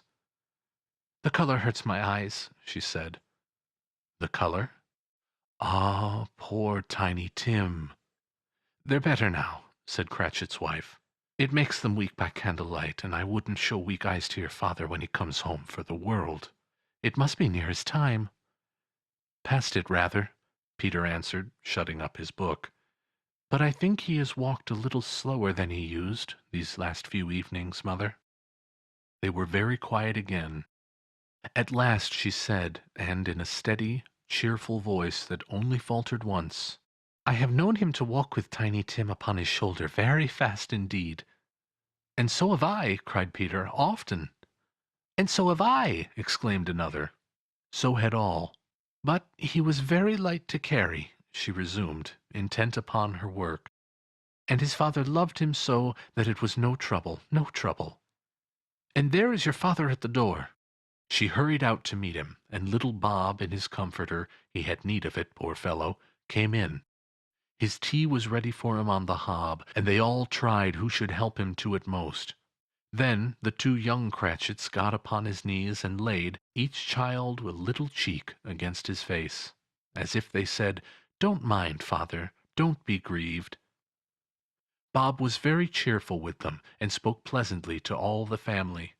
He looked at the work upon the table and praised the industry and speed of Mrs. Cratchit and the girls. They would be done long before Sunday, he said. "Sunday! You went to-day, then, Robert?" said his wife. "Yes, dear," returned Bob. "I wish you could have gone. It would have done you good to see how green the place is. But you'll see it often. I promised him that I would walk there on a Sunday. My little, little child," cried Bob. "My little child." He broke down all at once. He couldn't help it. If he could have helped it, he and his child would have been farther apart perhaps than they were. He left the room and went upstairs into the room above, which was lighted cheerfully, and hung with Christmas. There was a chair set close beside the child, and there were signs of someone having been there lately. Poor Bob sat down in it, and when he had thought a little and composed himself, he kissed the little face. He was reconciled to what had happened, and went down again, quite happy. They drew about the fire and talked, the girls and mother working still. Bob told them of the extraordinary kindness of Mr. Scrooge's nephew, whom he had scarcely seen but once, and who, meeting him in the street that day, had seen that he looked just a little down, you know, said Bob. Inquired what had happened to distress him. "On which," said Bob, "for he is the pleasantest spoken gentleman you ever heard, I told him—" "I am heartily sorry for it, Mr. Cratchit," he said, "and heartily sorry for your good wife. By the by, how he ever knew that, I don't know." "Knew what, my dear?" "Why, that you were a good wife," replied Bob. "Everybody knows that," said Peter. "Very well observed, my boy," cried Bob. "I hope they do. Heartily sorry," he said, "for your good wife. If I can be of any service to you in any way," he said, giving me his card, "that's where I live. Pray come to me." Now it wasn't, cried Bob, for the sake of anything he might be able to do for us, so much as for his kind way, that this was quite delightful. It really seemed as if he had known our Tiny Tim, and felt with us. "I'm sure he's a good soul," said Mrs. Cratchit. "You'd be surer of it, my dear," returned Bob, "if you saw and spoke to him. I shouldn't be at all surprised, mark what I say, if he got Peter a better situation." "Only hear that, Peter!" said Mrs. Cratchit. "And then," cried one of the girls, "Peter will be keeping company with someone, and setting up for himself." "Get along with you," retorted Peter, grinning. "It's just as likely as not," said Bob, "one of these days. Though there's plenty of time for that, my dear. But however and whenever we part from one another, I am sure we shall none of us forget poor Tiny Tim, shall we? Or this first parting that there was among us." "Never, father!" cried they all. "And I know," said Bob, "I know, my dears, that when we recollect how patient and how mild he was, although he was a little, little child, we shall not quarrel easily among ourselves, and forget poor Tiny Tim in doing it." "No, never, father!" they all cried again. "I am very happy," said little Bob. "I am very happy." Mrs. Cratchit kissed him, his daughters kissed him, the two young Cratchits kissed him, and Peter and himself shook hands. "Spirit of Tiny Tim, thy childish essence was from God." "Spectre," said Scrooge. "Something informs me that our parting moment is at hand. I know it, but I know not how. Tell me what man that was whom we saw lying dead." The ghost of Christmas yet to come conveyed him, as before, though at a different time, he thought. Indeed, there seemed no order in these later visions, save that they were in the future, into the resorts of businessmen, but showed him not himself. Indeed, the spirit did not stay for anything, but went straight on, as to the end just now desired, until besought by Scrooge to tarry for a moment. "This court," said Scrooge, "through which we hurry now, is where my place of occupation is, and has been for a length of time. I see the house. Let me behold what I shall be in days to come." The spirit stopped. The hand was pointed elsewhere. "The house is yonder," Scrooge exclaimed. "Why do you point away?" The inexorable finger underwent no change. Scrooge hastened to the window of his office and looked in. It was an office still, but not his. The furniture was not the same, and the figure in the chair was not himself. The phantom pointed as before. He joined it once again, and wondering why and whither he had gone, accompanied it until they reached an iron gate. He paused to look round before entering. A churchyard. Here, then, the wretched man whose name he had now to learn lay underneath the ground. It was a worthy place, walled in by houses, overrun by grass and weeds, the growth of vegetation's death, not life, choked up with too much burying, fat with repleted appetite. A worthy place. The spirit stood among the graves and pointed down to one. He advanced towards it, trembling. The phantom was exactly as it had been, but he dreaded that he saw new meaning in its solemn shape. "Before I draw nearer to that stone to which you point," said Scrooge, "answer me one question. Are these the shadows of things that will be, or are they shadows of things that may be only?" Still the ghost pointed downward to the grave by which it stood. "Men's courses will foreshadow certain ends, to which, if persevered in, they must lead," said Scrooge. "But if the courses be departed from, the ends will change. Say it is thus with what you show me." The spirit was immovable as ever. Scrooge crept towards it, trembling as he went, and following the finger, read upon the stone of the neglected grave his own name, Ebenezer Scrooge. "Am I that man who lay upon the bed?" he cried upon his knees. The finger pointed from the grave to him, and back again. "No, spirit! Oh, no, no!" The finger still was there. "Spirit!" he cried, tight clutching at his robe, "hear me! I am not the man I was. I will not be the man I must have been but for this intercourse. Why show me this if I am past all hope?" For the first time the hand appeared to shake. "Good spirit," he pursued, as down upon the ground he fell before it, "your nature intercedes for me and pities me. Assure me that yet I may change these shadows you have shown me, by an altered life." The kind hand trembled. "I will honor Christmas in my heart, and try to keep it all the year. I will live in the past, the present, and the future. The spirits of all three shall strive within me. I will not shut out the lessons that they teach. Oh, tell me I may sponge away the writing on this stone." In his agony he caught the spectral hand. It sought to free itself, but he was strong in his entreaty, and detained it. The spirit, stronger yet, repulsed him. Holding up his hands in a last prayer to have his fate reversed, he saw an alteration in the phantom's hood and dress.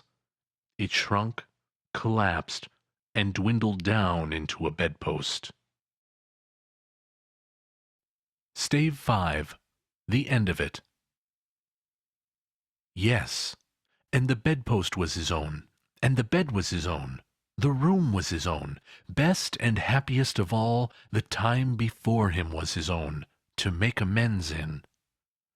"I will live in the past, the present, and the future," Scrooge repeated as he scrambled out of bed. The spirits of all three shall strive within me. Oh, Jacob Marley, heaven and the Christmas time be praised for this. I say it on my knees, old Jacob, on my knees." He was so fluttered and so glowing with his good intentions that his broken voice would scarcely answer to his call. He had been sobbing violently in his conflict with the spirit, and his face was wet with tears. "They are not torn down," cried Scrooge, folding one of his bed curtains in his arms. "They are not torn down, rings and all. They are here. I am here. The shadow of the things that would have been may be dispelled. They will be. I know they will be." His hands were busy with his garments all the time, turning them inside out, putting them on upside down, tearing them, mislaying them, making them parties to every kind of extravagance. "I don't know what to do," cried Scrooge, laughing and crying in the same breath, and making a perfect loon of himself with his stockings. "I am light as a feather. I am happy as an angel. I am merry as a schoolboy. I am giddy as a drunken man. A Merry Christmas to everybody. A Happy New Year to the world. Hello there. Whoop, hello." He had frisked into the sitting room and was now standing there, perfectly winded. "There's the saucepan that the gruel was in," cried Scrooge, starting off again and going round the fireplace. "There's the door by which the ghost of Jacob Marley entered. There's the corner where the ghost of Christmas Present sat. There's the window where I saw the wandering spirits. It's all right. It's all true. It all happened. Ha, ha, ha!" Really, for a man who had been out of practice for so many years, it was a splendid laugh, a most illustrious laugh, the father of a long, long line of brilliant laughs. "I don't know what day of the month it is," Scrooge says. "I don't know how long I've been among the spirits. I don't know anything. I'm quite a baby. Never mind, I don't care. I'd rather be a baby. Hello! Whoop! Hello there!" He was checked in his transports by the churches ringing out the lustiest peals he had ever heard. Clash, clang, hammer. Ding, dong, bell. Bell, dong, ding. Hammer, clang, clash. Oh, glorious, glorious! Running to the window, he opened it and put his head out. No fog. No mist. Clear, bright, jovial, stirring cold. Cold, piping for the blood to dance to. Golden sunlight, heavenly sky, sweet fresh air, merry bells. Oh, glorious, glorious! "What's today?" cried Scrooge, calling downward to a boy in Sunday clothes, who perhaps had loitered in to look about him. "Eh?" returned the boy, with all his might of wonder. "What's today, my fine fellow?" said Scrooge. "Today?" replied the boy. "Why, it's Christmas Day." "It's Christmas Day," said Scrooge to himself. "I haven't missed it. The spirits have done it all in one night. They can do anything they like. Of course they can. Of course they can. Hello, my fine fellow." "Hello," returned the boy. "Do you know the poulterers in the next street but one, at the corner?" Scrooge inquired. "I should hope I do," replied the lad. "An intelligent boy," said Scrooge. "A remarkable boy. Do you know whether they've sold the prize turkey that was hanging up there? Not the little prize turkey, the big one." "What, the one as big as me?" returned the boy. "What a delightful boy," said Scrooge. "It's a pleasure to talk with him. Yes, my buck." "It's hanging there now," returned the boy. "Is it?" said Scrooge. "Go and buy it." "Walker!" exclaimed the boy. "No, no," said Scrooge. "I am in earnest. Go and buy it, and tell him to bring it here, that I may give them the direction where to take it. Come back with the man, and I'll give you a shilling. Come back with him in less than 5 minutes, and I'll give you half a crown." The boy was off like a shot. He must have had a steady hand at a trigger who could have got a shot off half so fast. "I'll send it to Bob Cratchit's," whispered Scrooge, rubbing his hands and splitting with a laugh. "He shan't know who sends it. It's twice the size of Tiny Tim. Joe Miller never made such a joke as sending it to Bob's will be."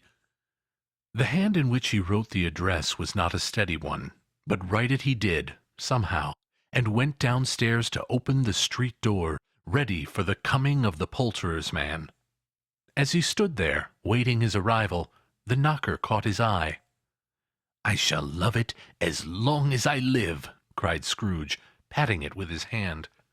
"I scarcely ever looked at it before. What an honest expression it has on its face! What a wonderful knocker! Here's the turkey! Hallo! Whoop! How are you? Merry Christmas!" It was a turkey. He never could have stood upon his legs, that bird. He would have snapped 'em short off in a minute, like sticks of sealing wax. "Why, it's impossible to carry that to Camden Town," said Scrooge. "You must have a cab." The chuckle with which he said this, and the chuckle with which he paid for the turkey, and the chuckle with which he paid for the cab, and the chuckle with which he recompensed the boy, were only to be exceeded by the chuckle with which he sat down breathless in his chair again, and chuckled until he cried. Shaving was not an easy task, for his hand continued to shake very much, and shaving requires attention, even when you don't dance while you're at it. But if he had cut the end of his nose off, he would have put a piece of sticking plaster over it, and been quite satisfied. He dressed himself all in his best, and at last got out into the streets. The people were by this time pouring forth, as he had seen them with the ghost of Christmas present, and walking with his hands behind him, Scrooge regarded every one with a delighted smile. He looked so irresistibly pleasant, in a word, that 3 or 4 good-humoured fellows said, "Good morning, sir, a Merry Christmas to you." And Scrooge said often afterwards, that of all the blithe sounds he had ever heard, those were the blithest to his ears.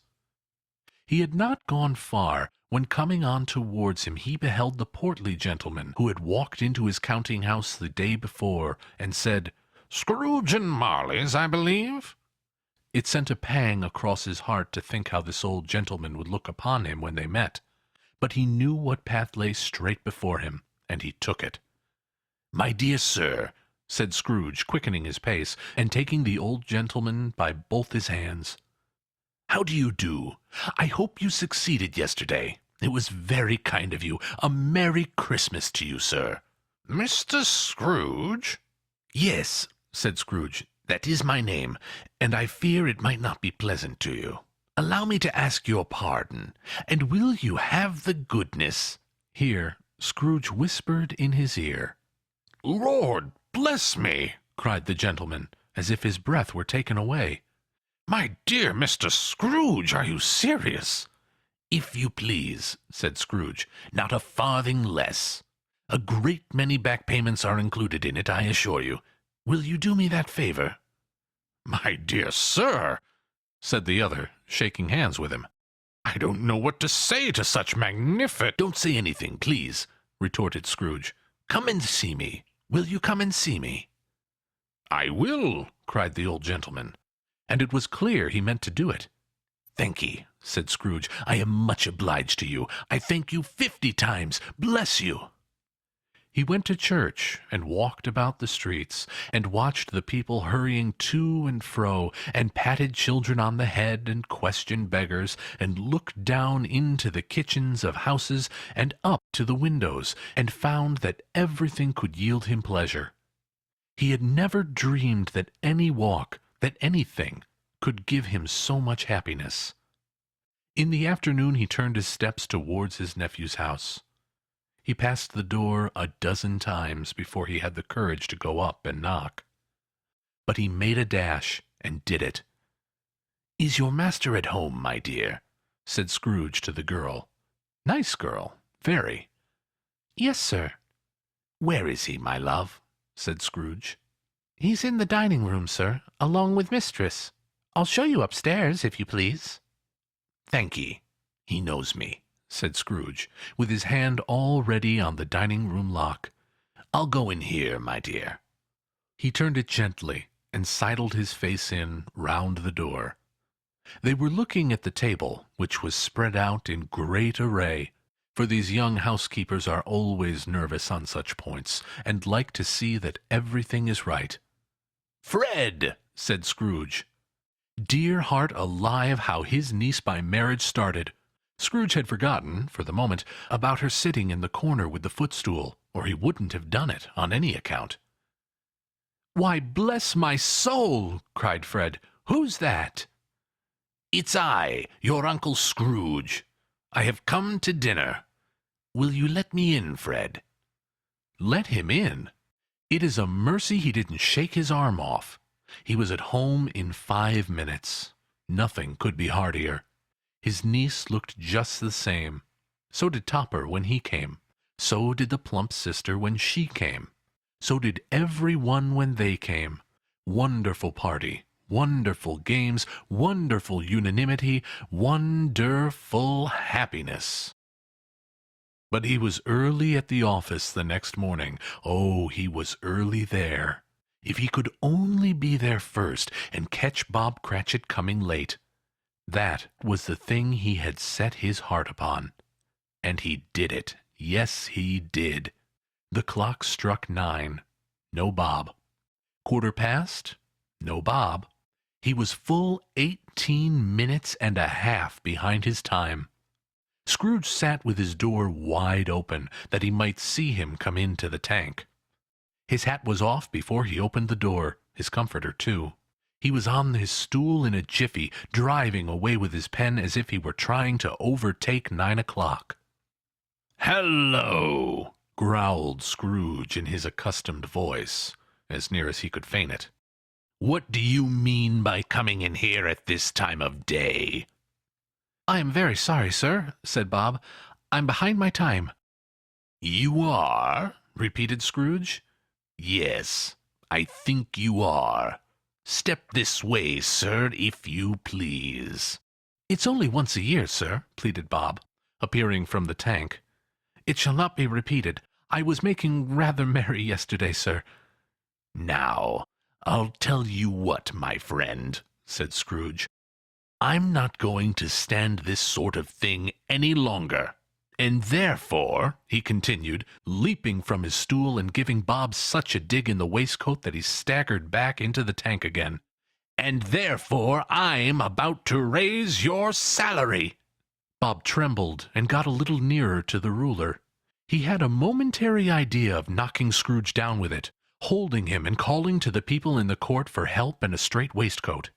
"A Merry Christmas, Bob," said Scrooge, with an earnestness that could not be mistaken as he clapped him on the back. "A merrier Christmas, Bob, my good fellow, than I have given you for many a year. I'll raise your salary and endeavor to assist your struggling family, and we will discuss your affairs this very afternoon over a Christmas bowl of smoking bishop, Bob. Make up the fires and buy another coal scuttle before you dot another I, Bob Cratchit." Scrooge was better than his word. He did it all, and infinitely more. And to Tiny Tim, who did not die, he was a second father. He became as good a friend, as good a master, and as good a man as the good old city knew, or any other good old city, town, or borough in the good old world. Some people laughed to see the altercation in him, but he let them laugh, and little heeded them, for he was wise enough to know that nothing ever happened on this globe for good at which some people did not have their fill of laughter in the outset.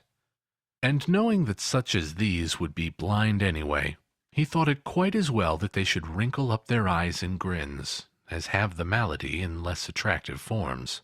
His own heart laughed, and that was quite enough for him. He had no further intercourse with spirits, but lived upon the total abstinence principle ever afterwards. And it was always said of him that he knew how to keep Christmas well, if any man alive possessed the knowledge. May that truly be said of us, and all of us. And so, as Tiny Tim observed, God bless us, every one. End of A Christmas Carol by Charles Dickens.